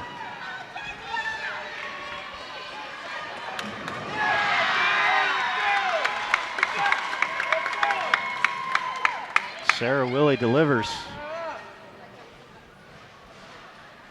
Double to take the lead.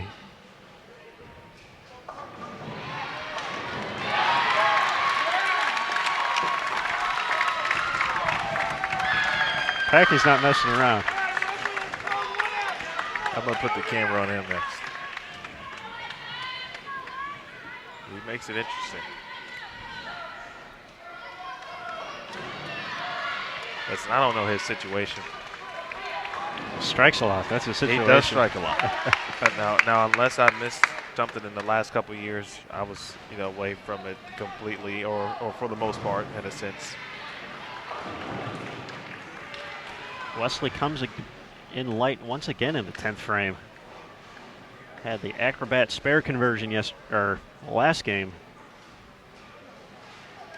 Put the pressure on Weber International.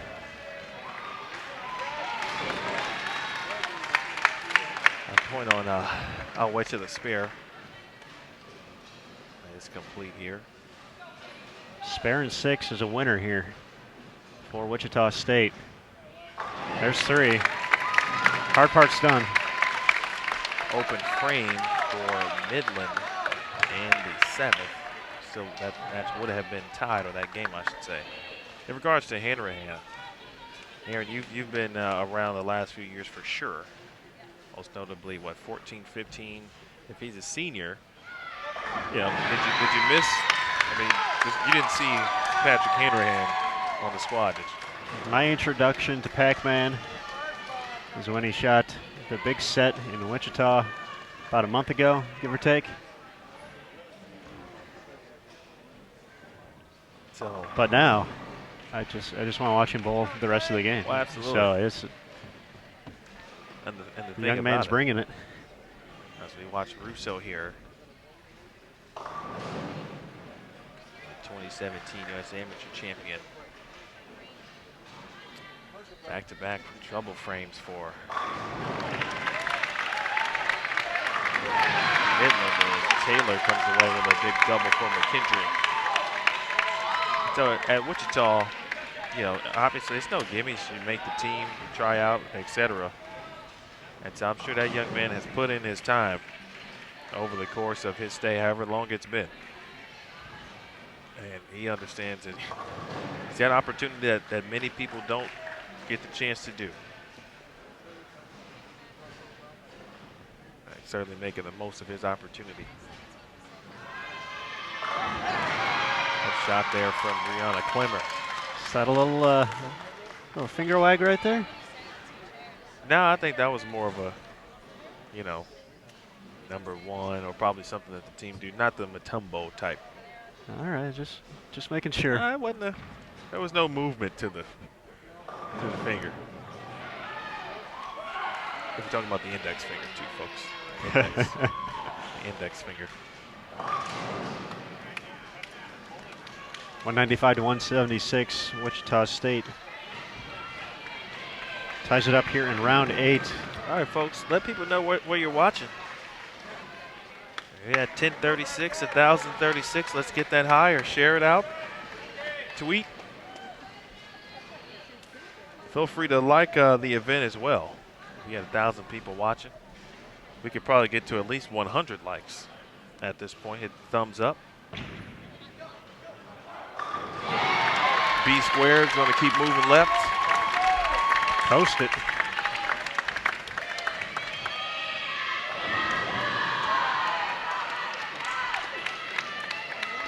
We'll be even at 1 in our women's match. Don't forget, of course, tweet what you're watching, share the link, let everyone know you're watching on Bowl TV with @USBC Aaron. You can find me on Twitter at EWJR. So cool, man. Got your own initials. I heard that cool Twitter handle like that could be worth money one day. That's true. I just need to find a more famous EWJR, which I don't know will ever happen. No, I'm not that famous.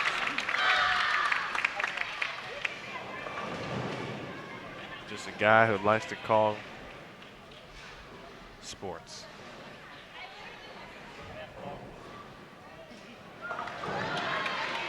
Someone's watching from the hotel in Baton Rouge.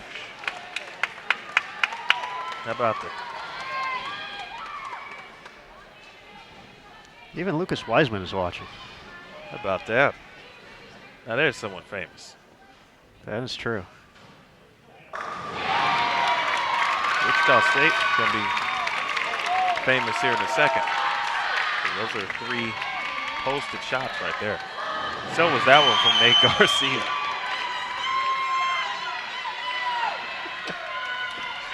I could see Nate giving some Matumbo. I would absolutely finger wag there. I would certainly agree with that. If someone's going to give him a Matumbo, he would be in the category to do it. So would Packy Hanrahan.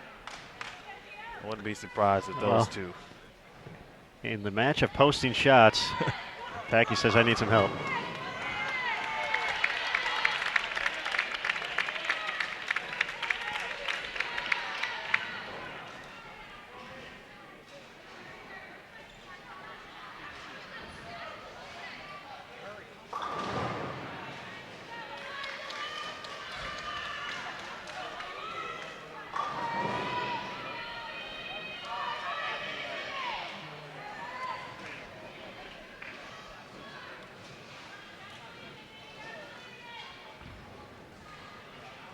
There are a lot of famous people checking in, actually. And some famous good bowlers. We appreciate all the love. What more would you want to do on a Friday night? I couldn't agree more. This is showmanship at its finest on 27 and 28. And we're not doing, and no one is doing a disservice to the girls either, because it's a very good match on 29 and 30 as well. There's just a lot of testosterone on 27 and 28.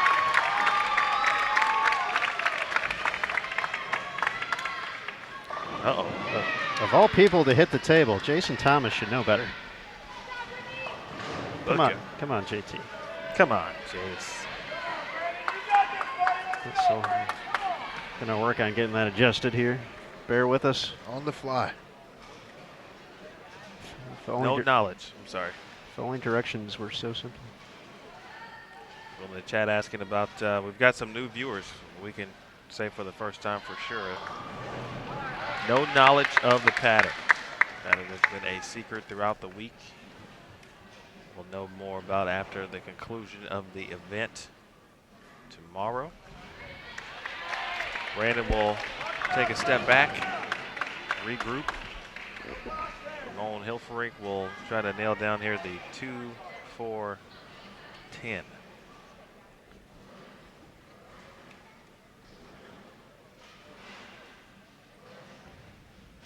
Good chance.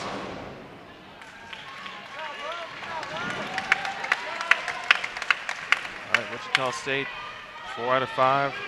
First time through the lineup.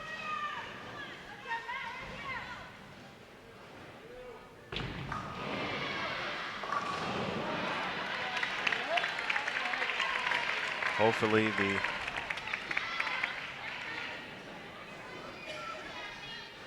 pitching can remain the same. Hopefully the hitters won't smarten up to throw a little baseball out there first time through the lineup. That second time can be a little tricky.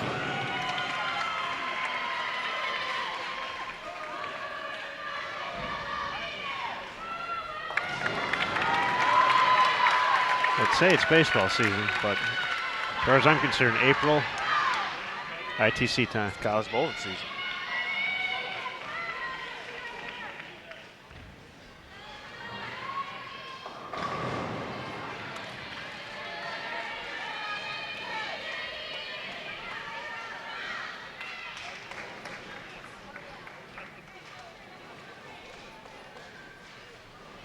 I believe it will be released, the pattern, in May, once the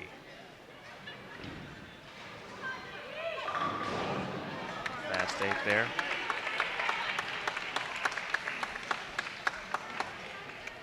Once the shows have aired.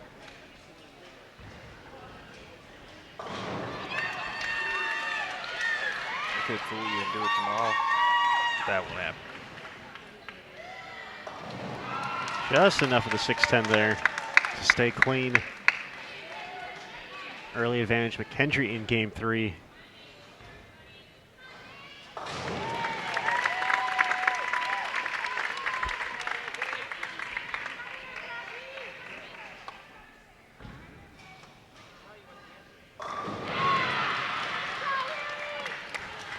Midland takes it back. The double.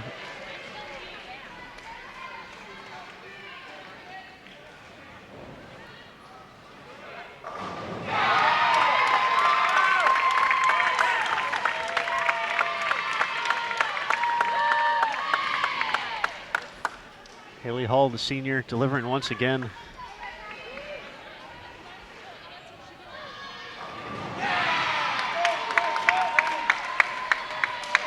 Brianna Clemmer channeling what she was doing all week at the NCAAs. Moving back into the 5 spot.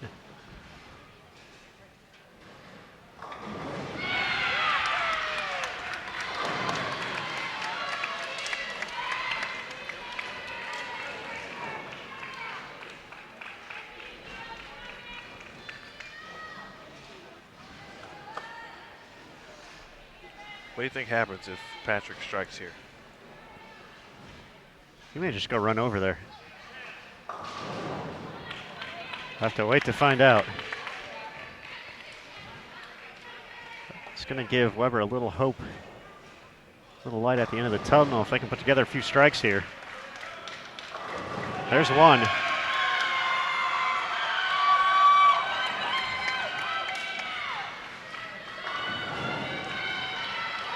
Good shot from Sarah Woolley.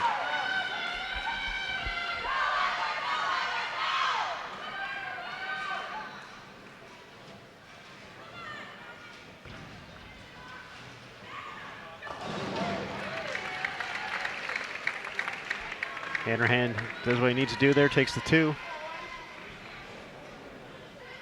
Weber still in the position to, or excuse me, Wichita still in the position to shut out here.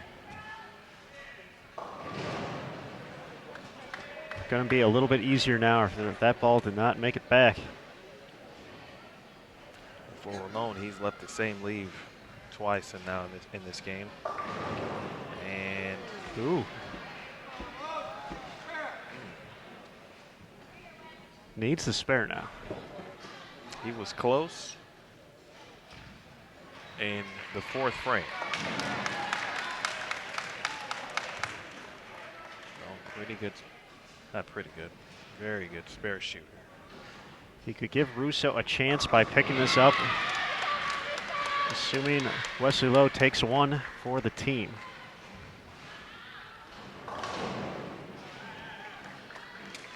Will not be enough now. Wichita State's going to go up 2-1.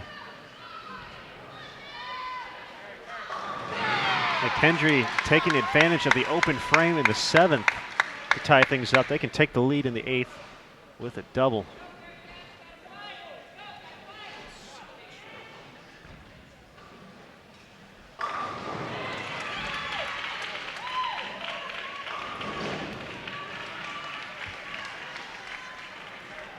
A lot of revolutions going on the left side of the lane on 27 and 28.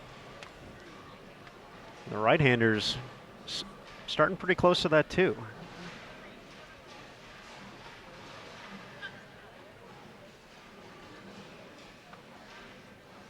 Right-handers getting really far left here.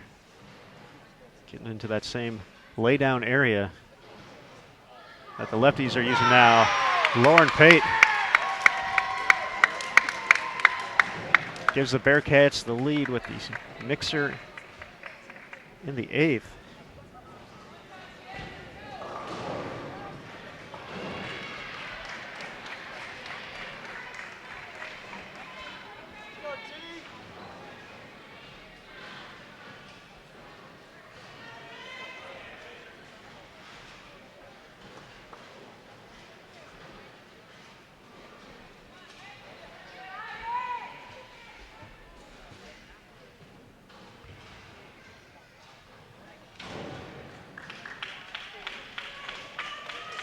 All right, Corey Lenz gets a field ball for Weber.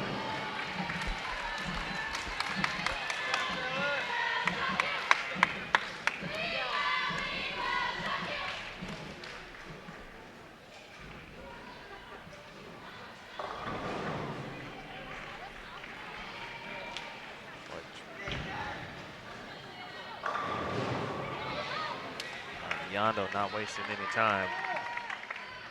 He's got a 10-pin up.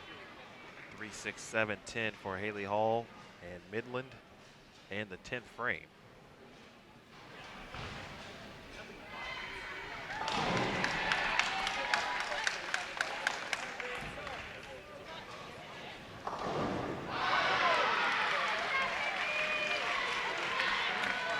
Brandon says, What a spare. not yet. Big spare there, Midland. Puts us a little bit of pressure on McKendree, but 9 is enough here. I'll get him to 204. That's 10. That's a winner.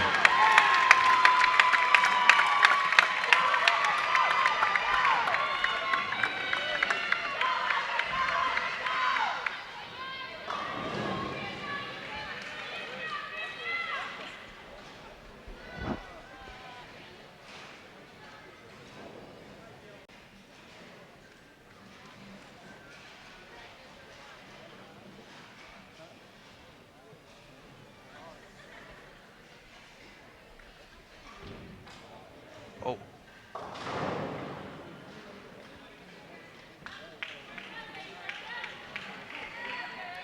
That one didn't look good from at the release. You saw it. It definitely looked like some approach issues there getting to the line. Like it kind of stuck and just for said, Justin. tried to, I'm motioning, you can't see it. I saw it. That's what's important right now. Trying to flail it off. It's like get it off your hand quickly and hope for the best. We really should turn a camera on you flailing. That is impressive. Clemmer goes to the bag, tries something different for the fill ball.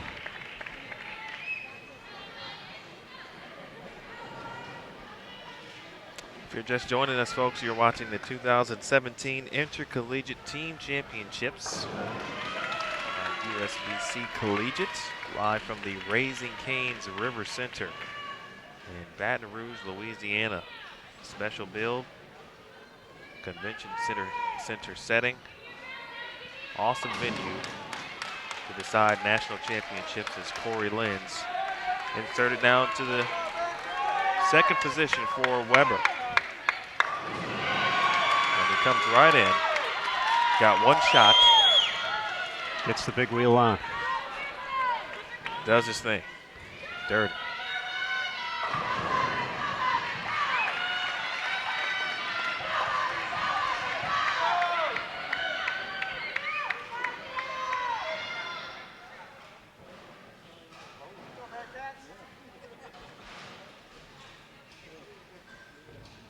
If you're unfamiliar with the way the Baker format works, 5 players comprise, generally, a game. The first bowler who leads off will bowl frames 1 and 6. The second will bowl frames 2 and 7, then 3 and 8, 4 and 9, 5 and 10. There are substitutions that can be made. Once a sub is inserted into the lineup, the original player cannot return to that game.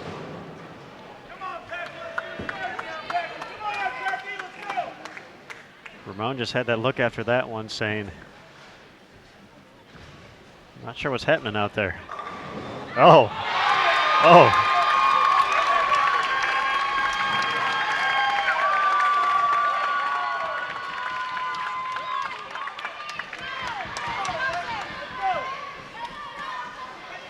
Some mean wood there, Packy. Mean.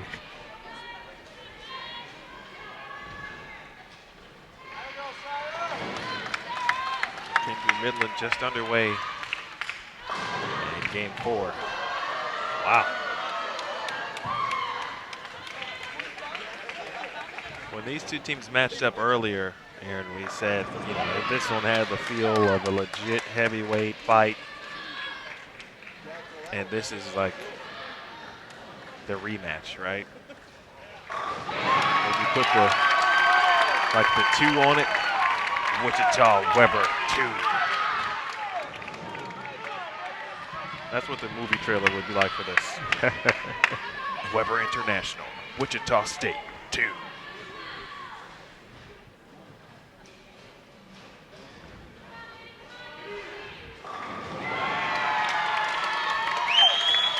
Russo still keeping his emotions in check here. I really like this. Just doing the job that's required. Business-like. I really like that. I mean, as a whole, Weber is a little toned down to what they've been throughout the day.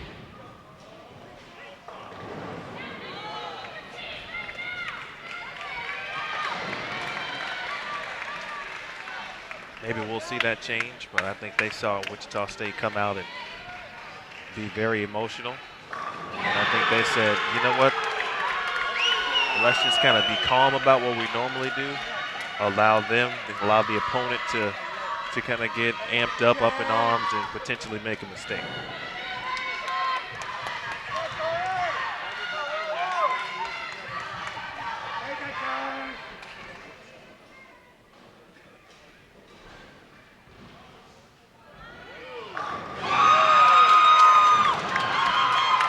Corey Lenz coming in, delivering 2 clutch strikes to make 2 and 3 in a row. Miano's giving it a run. Oh!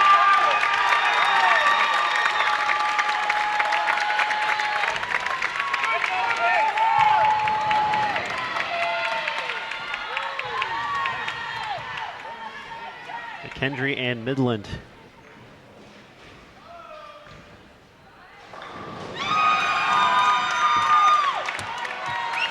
Have been keeping it clean so far here in game 4. First team to step back is McKendry, unable to convert the spare. Midland, not an easy spare to shoot at themselves. Tricky 3-6-9. Justin still appears to be having some footing issues. Comes in high once again Fortunate just to have the 6-pin up there. Match in Weber's favor, though, heading into the foundation frame. Also, if you're just joining us, we've had a couple of teams already punch their tickets. These matches are going on in the first place because Wichita State came in to the last round undefeated, which meant that Weber International had to defeat them in 2 matches to get to television. They did it the first time and now trying to do it again. Wichita State, of course, trying to hold off Weber International and make a trip to TV as well. Same thing with Midland and McKendree. McKendree was the undefeated squad. Midland defeated them the previous match in 7 games. Came down to the 10th frame. McKendree trying to go to another ITC final. They have done that in the past. 7-pin, no. Weber made a substitution there in the 9th frame after 3 consecutive splits. Dell said it's time to try something new.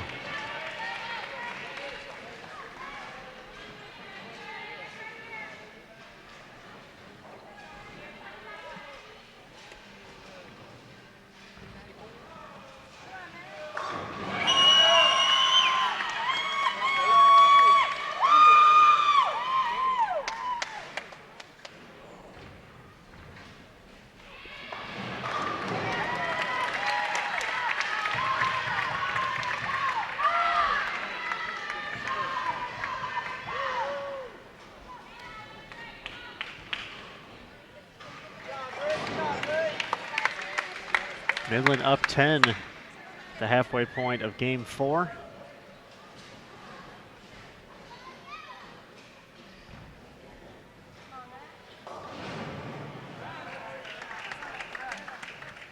This is the first big effort from either team so far in the men's match. No 200s up to this point. Wichita State has a chance to get to 220.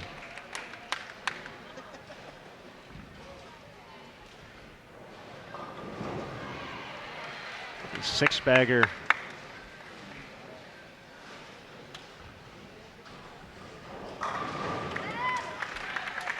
from Weber, too much to handle. Going to bring in Juratovic to shoot at the spare. The game well in hand.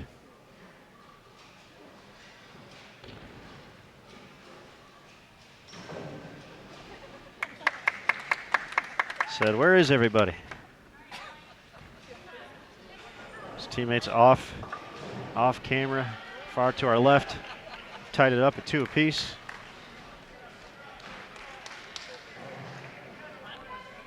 Down to a 3-game race now.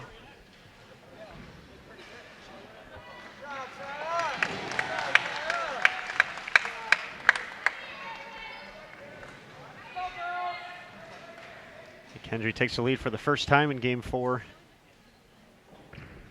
To the miscue from Midland. That looks pretty good. It's not enough to get the 10.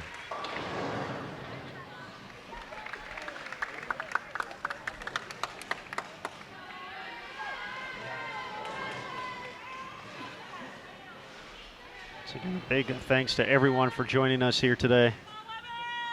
Throughout the week here at the ITCs. Biggest crowds we've had all week. We appreciate it. They appreciate it. We appreciate you guys for tuning in.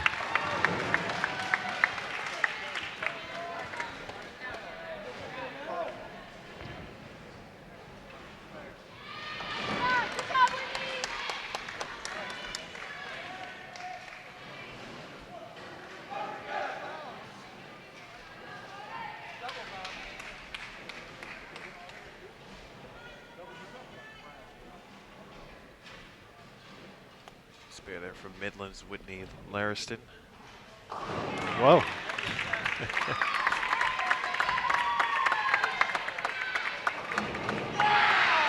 There's Lauren Pate striking. Big double for McKendree. McKendree as a program. Trying to get both their men's and women's teams to the 2017 ITC finals, and both, of course, men's and women's respectively. Weber trying to do the same. The Weber women already there, the McKendree men already there.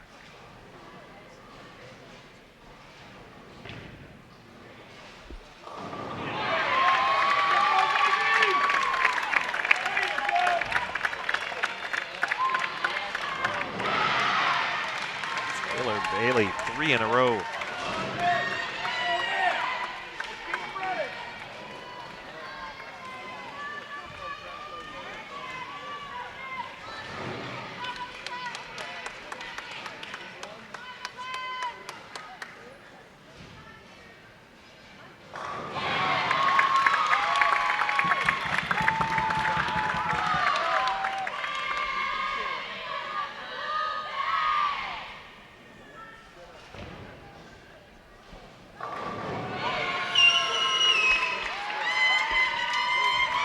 Plummer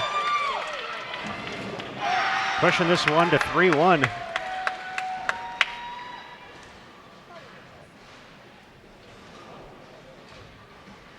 We asked. There he is.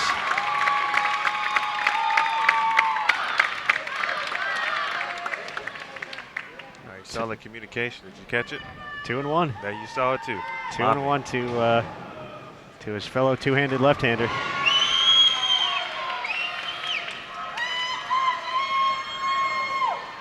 But Weber is raising the roof right now. I got to talk to him about that. Got to get them updated. But before we got to Packy, Wesley leaves the 7-pin there. We wondered. We didn't see McKendree face adversity all week. How would they respond after losing at 7, losing game 1? Rattle off 3 consecutive victories.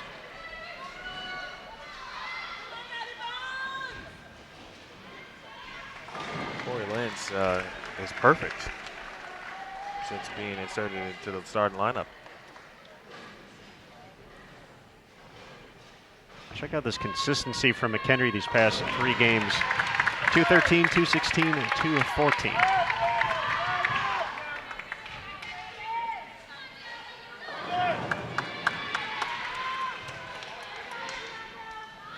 Haley Hall in the 10th for Midland. Here's Matt Russo for Weber.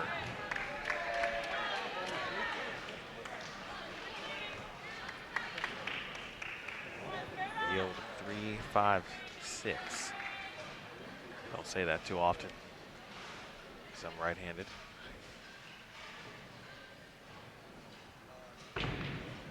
Biondo.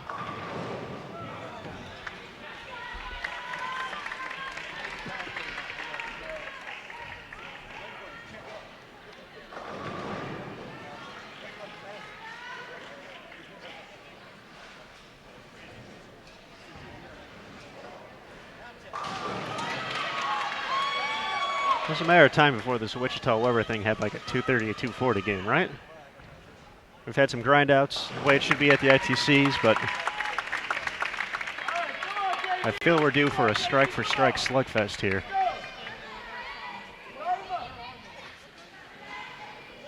Hopefully it's in game 9.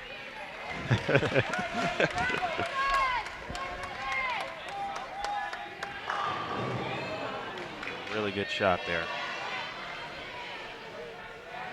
2-pin match with the conversion through 6.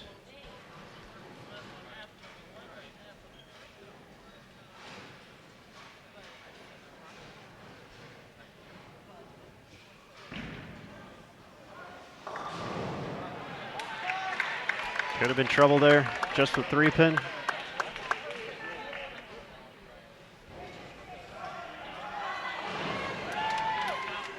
All right, folks, we're 1160 strong at the moment. We appreciate that support. We hope you're sharing it out there in the social space. Facebook, the Twitters, Instagram, Snapchat. MySpace, if you still got it.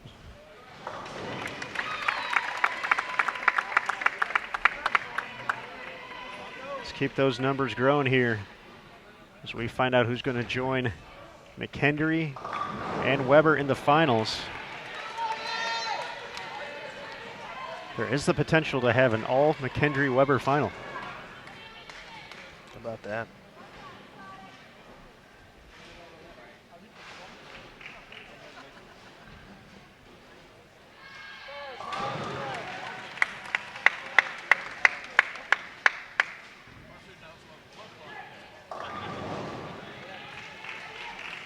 Coupe asking for that one to slow down just a tad.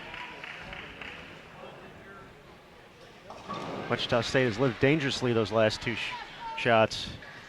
Fortunate to have two makeables up there.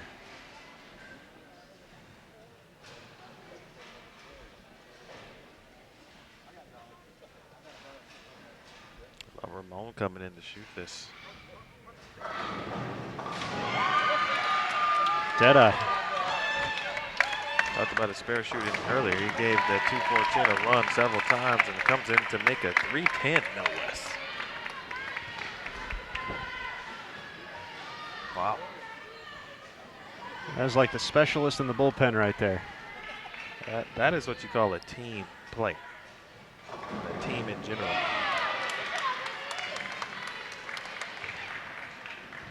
Yeah, that's a specialist like that. Keep it on baseball. Roll it. The strikes a stop at this match. Oh, so close. Likes it. Says, I'm just going to talk to my guys this time. Yeah, that's probably a good idea in the long run.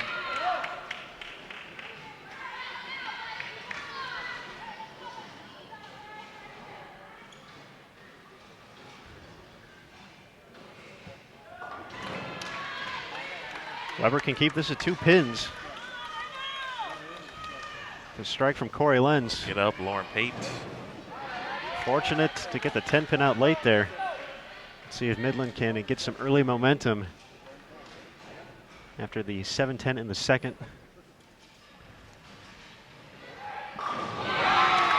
There's one. Wichita State has the chance to shut out here. That needs a push. That's trouble. That's just about 3-2 Wichita.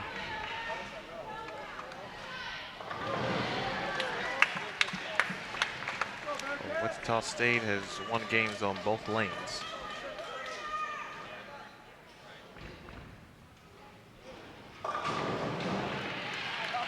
Doesn't need it there. That's going to be enough. Wichita State 1 game away from another ITC Finals appearance. Would be looking for their 12th. Count them. 1, 2, 3, 4, 5, 6, 7, 8, 9, 10, 11, 12th ITC title. That's a lot. It's a handful. It's multiple hands. Unless perhaps someone has humongous hands, I don't see how I could fit all 12. It must be a basket carrying situation. Could be like Shaq or something.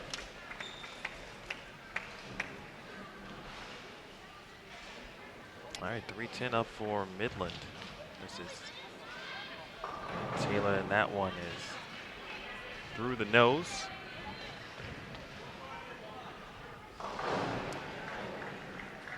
Looks like McKendree and Midland will finish first. At least finish this game prior to from a clinching situation. Wichita State again a game away. Talked all week about Weber getting off to slow starts in certain matches, not being taken out of their game, unfazed, just gonna keep doing what they do. And this is it right here. This is the time to continue to do what you do. And hope your opponent gives you a break. shot there from Haley Hall. Midland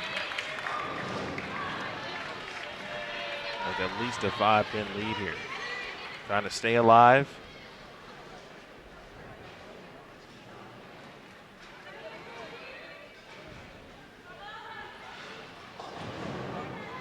Plummer looked at that ball on the fill 2 games ago on that lane. Comes in light, leaves the 2. Midland can increase the lead to 15.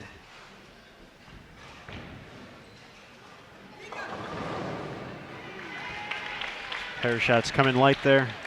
Actually, 3 shots coming in light.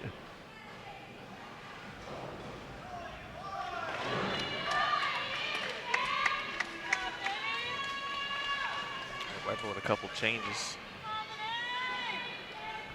That's one thing Dell has not been afraid to do all week here, is mess around with that lineup. That tells me he's got the utmost confidence in these guys to know that they are ready to go whenever. That's a nice cover right there. High quality conversion by Justin Z. All right, Anthony Vinny. That shot moved in. Like throwing something that could be reactive. 7-pin, nasty.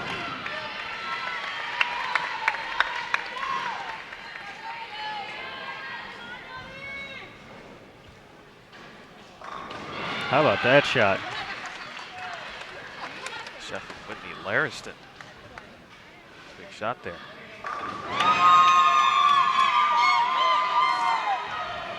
Uh-oh.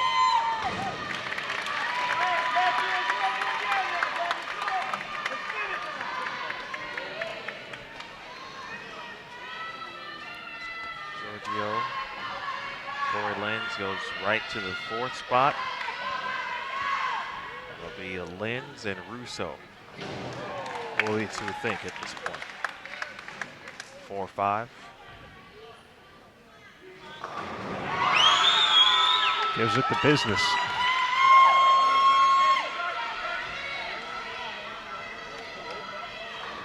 Uh-oh.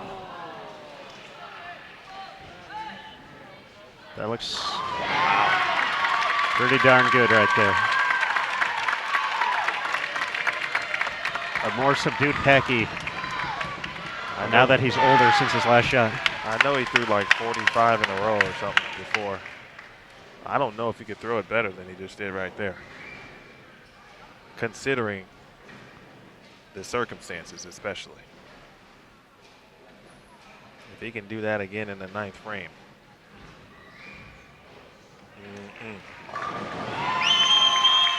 Him too. The businesslike approach of Matt Russo.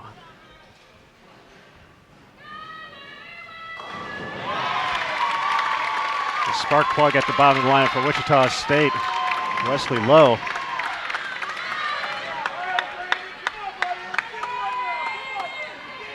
How cool is this?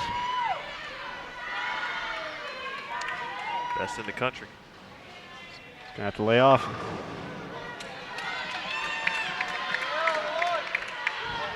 See how Midland responds after the 8-10. Great shot right there. If we get to 185 max score, Midland trying to extend their match. 6-10 up for Pate. It is left. She gets it though. Trouble there from Brandon. He had to dive a little bit, kind of make sure that 10 got out of there.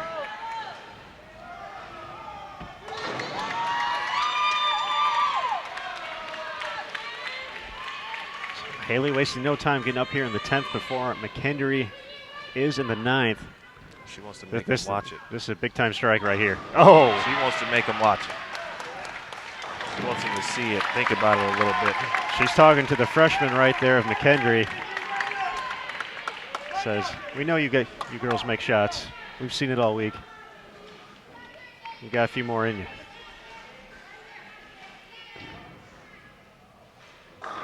Oh.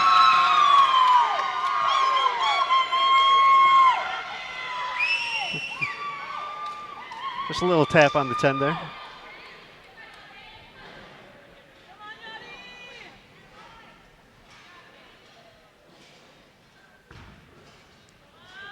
That's going to have to go way back. Does not.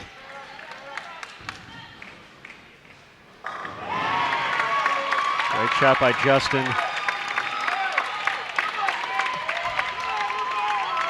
For one more game. 7 doesn't trip out. Brianna Clemmer's going to have the chance to double with the conversion. Oh no. Weber with the 22-pin lead, 7-10. Mitch Houpe.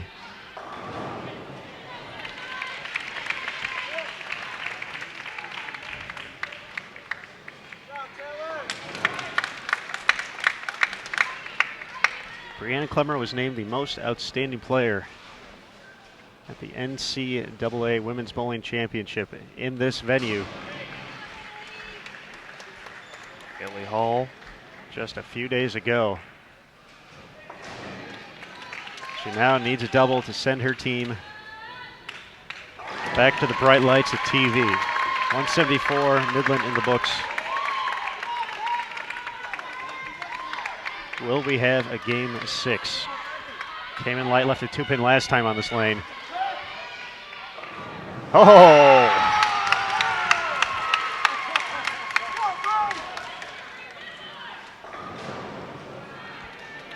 Watch the coaching going on with Brianna Clemmer right now and the O'Keefes.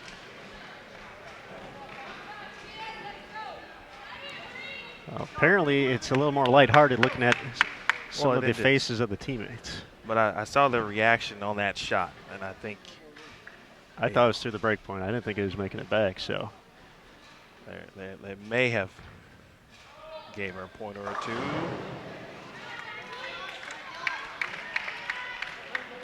Uh-oh.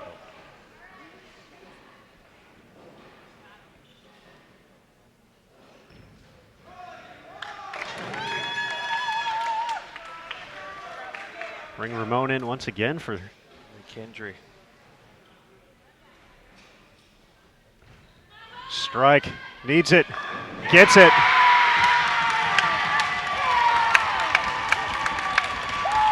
Still needs 5.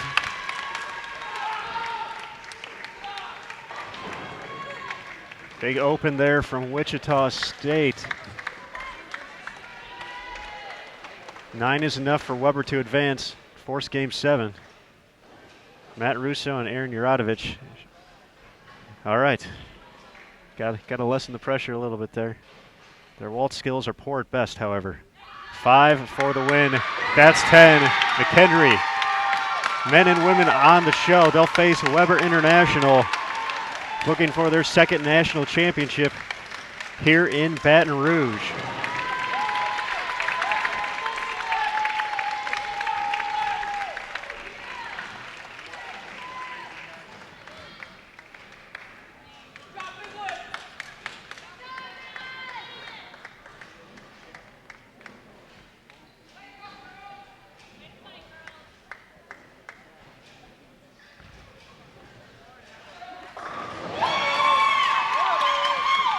Well,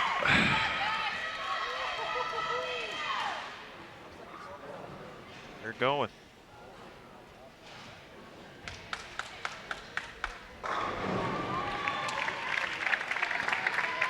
Let's ask the chat room. I'm curious. The good viewers in the chat, first of all, congratulations to Midland on a fantastic tournament. They will fall just short. They took McKendry to the extra match, did all they could do. And McKendry will join the men, their boys team, on TV tomorrow.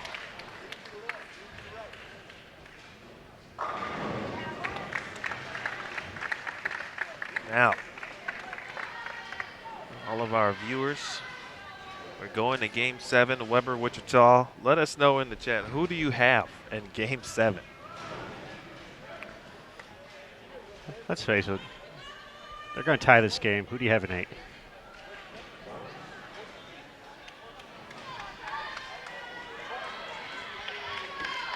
All right, here we go, Smith. Biondo will start for the Shockers. Little air, push, ball.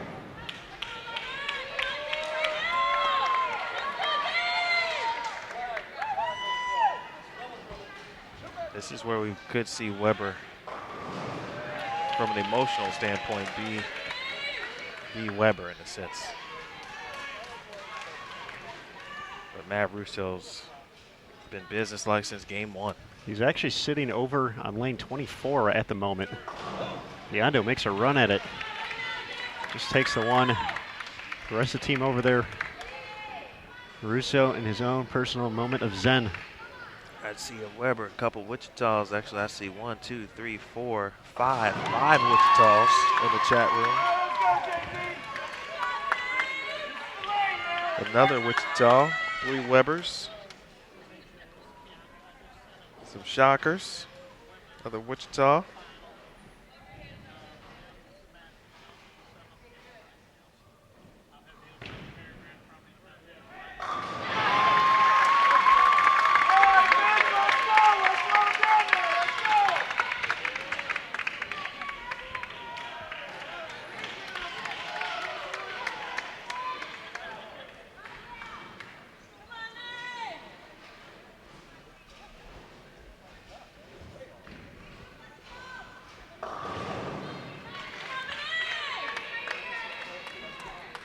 Game 7s are a complete coin flip. I'm a Wichita fan. I know they've won big events, big matches, and the maximum amount of games. But I think you would have liked to have seen them won that in game 6.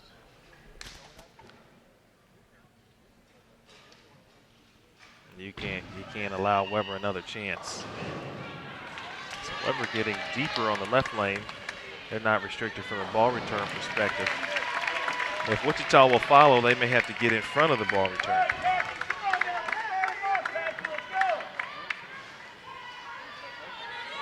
Nah, Swaggy K, we good.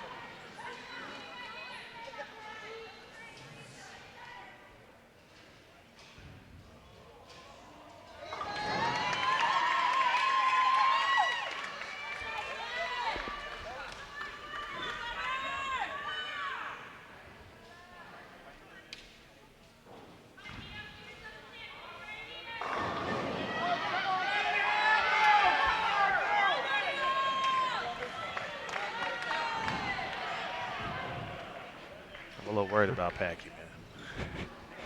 It's round 15. Round 15. First few minutes. Making sure the legs are still underneath you. Feeling it out. Just a few jabs from far right now. Keeping that span's length. We're going to wait for the haymakers here for the back half. Oh. 2 opens here. Oh.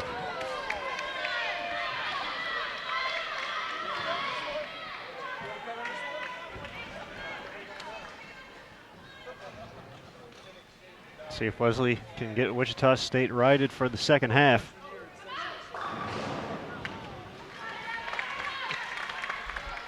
Aaron Yuradovich in the chat room. Someone asked, why isn't he bowling? From previous telecasts, I don't believe that's the actual Aaron Yuradovich. I'm willing to bet not. I believe it's a family member, though. But hey, that's a very, that'd be a very cool thing. Corey Lenz, 6-7-10. Will take the 2. Weber's going to lead after 4 by 11.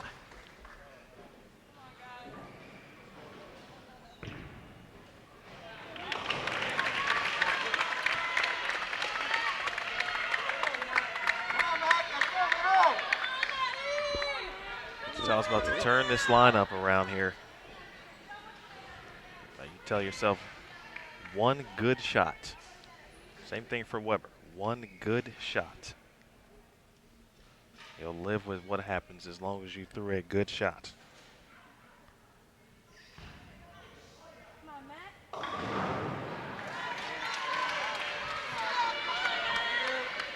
Leaves himself the makeable 4-7 Biondo split. Last time up.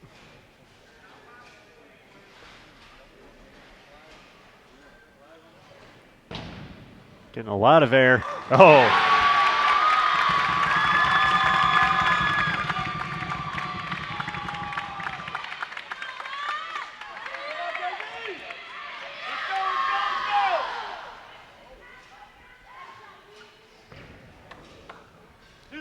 Ooh, Russo.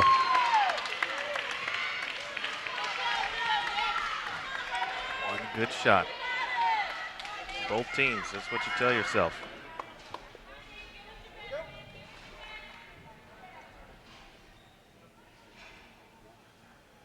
Looking for a double.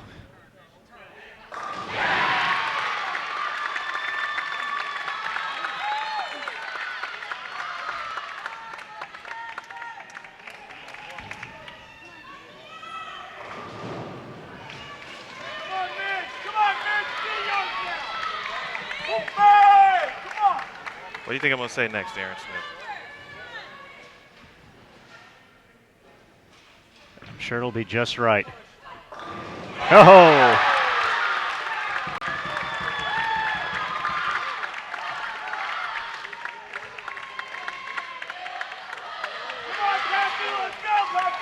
The question is, are you still concerned about Packy? Because it's Packy time now. It is Packy time. Yeah, for someone, hey, who's done some cool things. You got to do it on this stage. With the crowd behind you, your teammates needing you. He's got to throw one good shot. Again, that same applies for Weber because this thing's far from over. Far from over.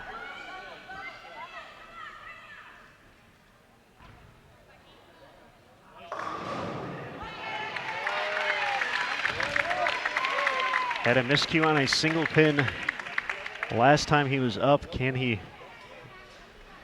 right the wrong in the ninth?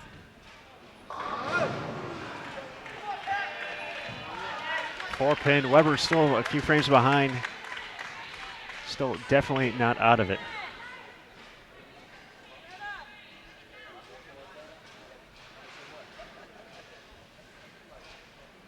The McKendree men, the defending champions, wait in the wings. No gimmies on spares. No gimmies at the ITC. No doubt on that one.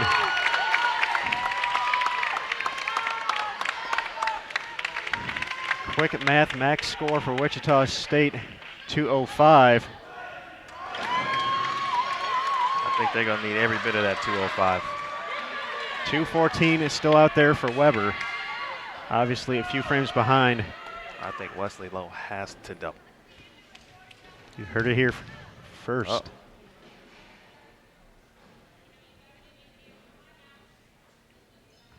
Lowe kicking off the 10th. Oh. Wow. He's 6'8". So hard to tell. So much time left. Weber just in the 8th frame. That's bowling. pretty good. Oh, chop Oh. it. College bowling. ITCs. You take that 10 pin there, knowing what's ahead of you. I feel Wesley's going to wait for the moment. He's definitely waiting.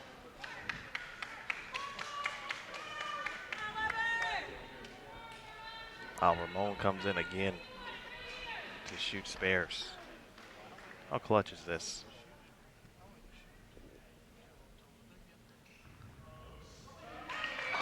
So clutch. I wanted to wait till he made it, but I knew he was going to make it. Reminds me of a go ahead, sorry. No, oh, no, all you. No, I just said it. Back when I was bowling, we had a teammate who was literally automatic on spares, Daniel Ferris. He did the exact same thing a few times as well. Corey Lynn's now from Rockford, Illinois. That's good. Oh. That looked pretty good, too. All right. We talked about just going straight to 8. A spare from Corey. Strike is spare from Russo, 182. Wesley gets a 1. That's 182. Can you imagine all this is free of charge to watch?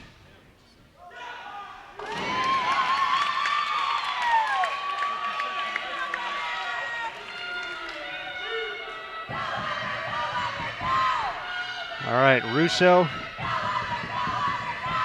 if he needs at least 9.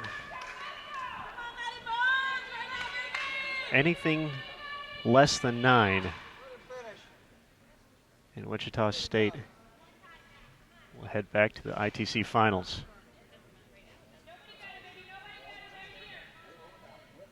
Eight would put them at a max of 180 with the spare and strike. Wichita State already in the books, 181. It is so unbelievably quiet in this massive venue. 44 lanes, we're just using these two.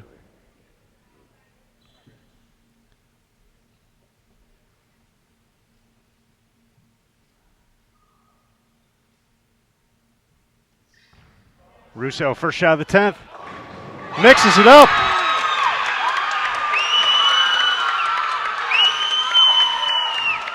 There's the big one.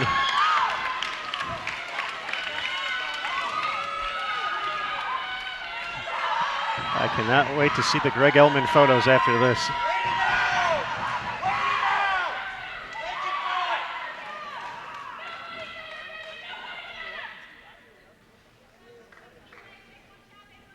Unbelievable.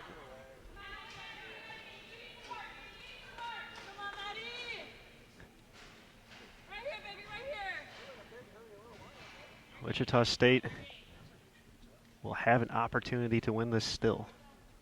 Wesley Lowe is going to wait to shoot at the 6.8 he left to kick off the 10th.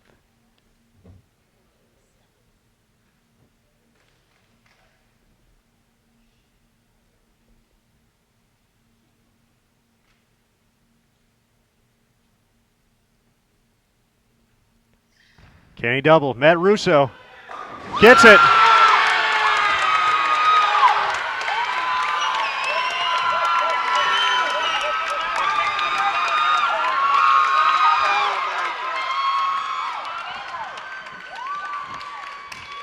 Doesn't get bigger than that. Not over yet. Not even close.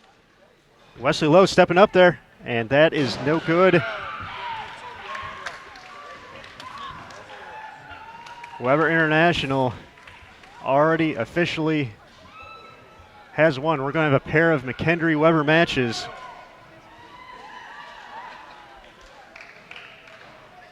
Here at the ITC.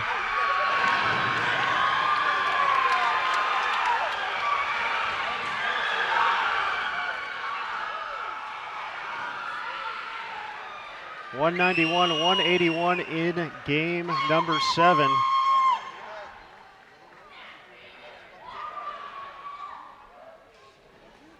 Holy cow, what a finish here on Bowl TV, folks. What a way to lose a match like that. Wow.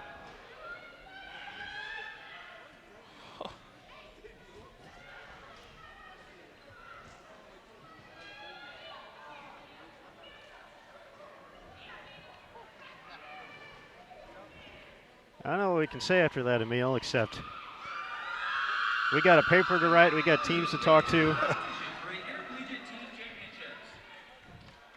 Coaches from Weber International And you can read about it more on bowl.com tonight, tomorrow, Saturday, April 22nd. We're going to have 4 TV shows for the Intercollegiate Singles and Team Championships.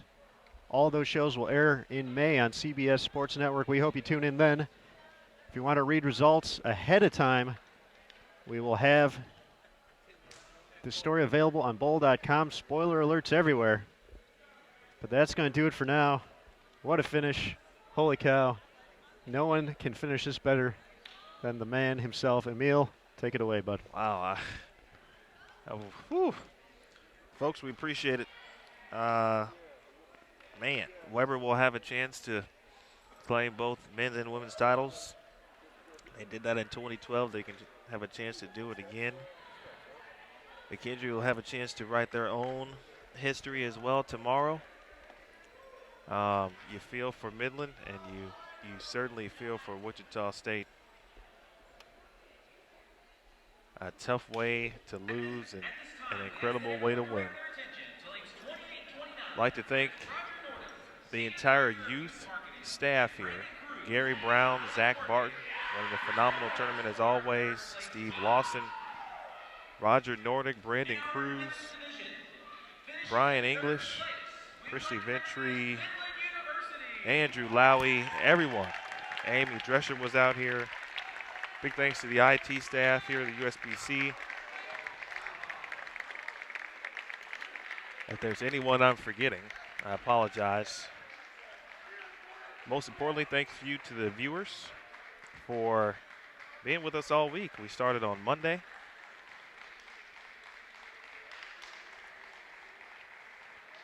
That lasting image is for the third place trophies being awarded. The teams to Midland and Wichita State will receive theirs momentarily. Thanks for your continued support and watching Bowl TV. We're again here since Monday. Intercollegiate Singles Championships. That competition began on Tuesday. We'll have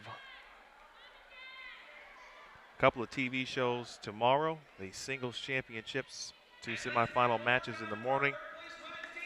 And the men will have a final men's match, and then we'll have the women's team championship. And our session 2, we'll have the women's semifinals and the women's finals and the singles championships. And then the men's team championships will close out the day tomorrow on Saturday. As Wichita State, a lot of their fans in attendance as always. They travel well, as does Weber. Weber giving them a hand clap of praise as well. And it's tough to take in right now. I'm not sure you can bowl better and not get the result you want, but that is sports, that is bowling, and that is the Intercollegiate Team Championships. So, for Aaron Smith, Jason Thomas, again, and everyone involved, my name is Emil Williams Jr. We say so long for now. Aaron will go back and he'll be here for a while. The Women's Championships, he'll head back to Las Vegas in the Open Championships. You'll hear my voice this season on the PWA Tour. Be sure to check that out. It starts next week at the Cubica AMF PWA Sonoma County Open. You can see that live, of course, on the Professional Bowlers Association online bowling channel, Extra Frame. Again, so for Aaron Smith, Jason Thomas, my name is Emil Williams Jr. This has been a presentation of the 2017 Intercollegiate Team Championships. On Bowl TV, we will leave you with images of Weber and McKendree being honored for making team championships. Good night, folks.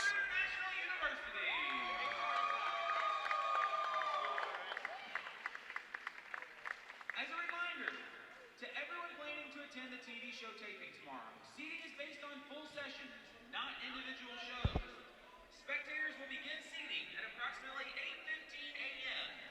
for the men's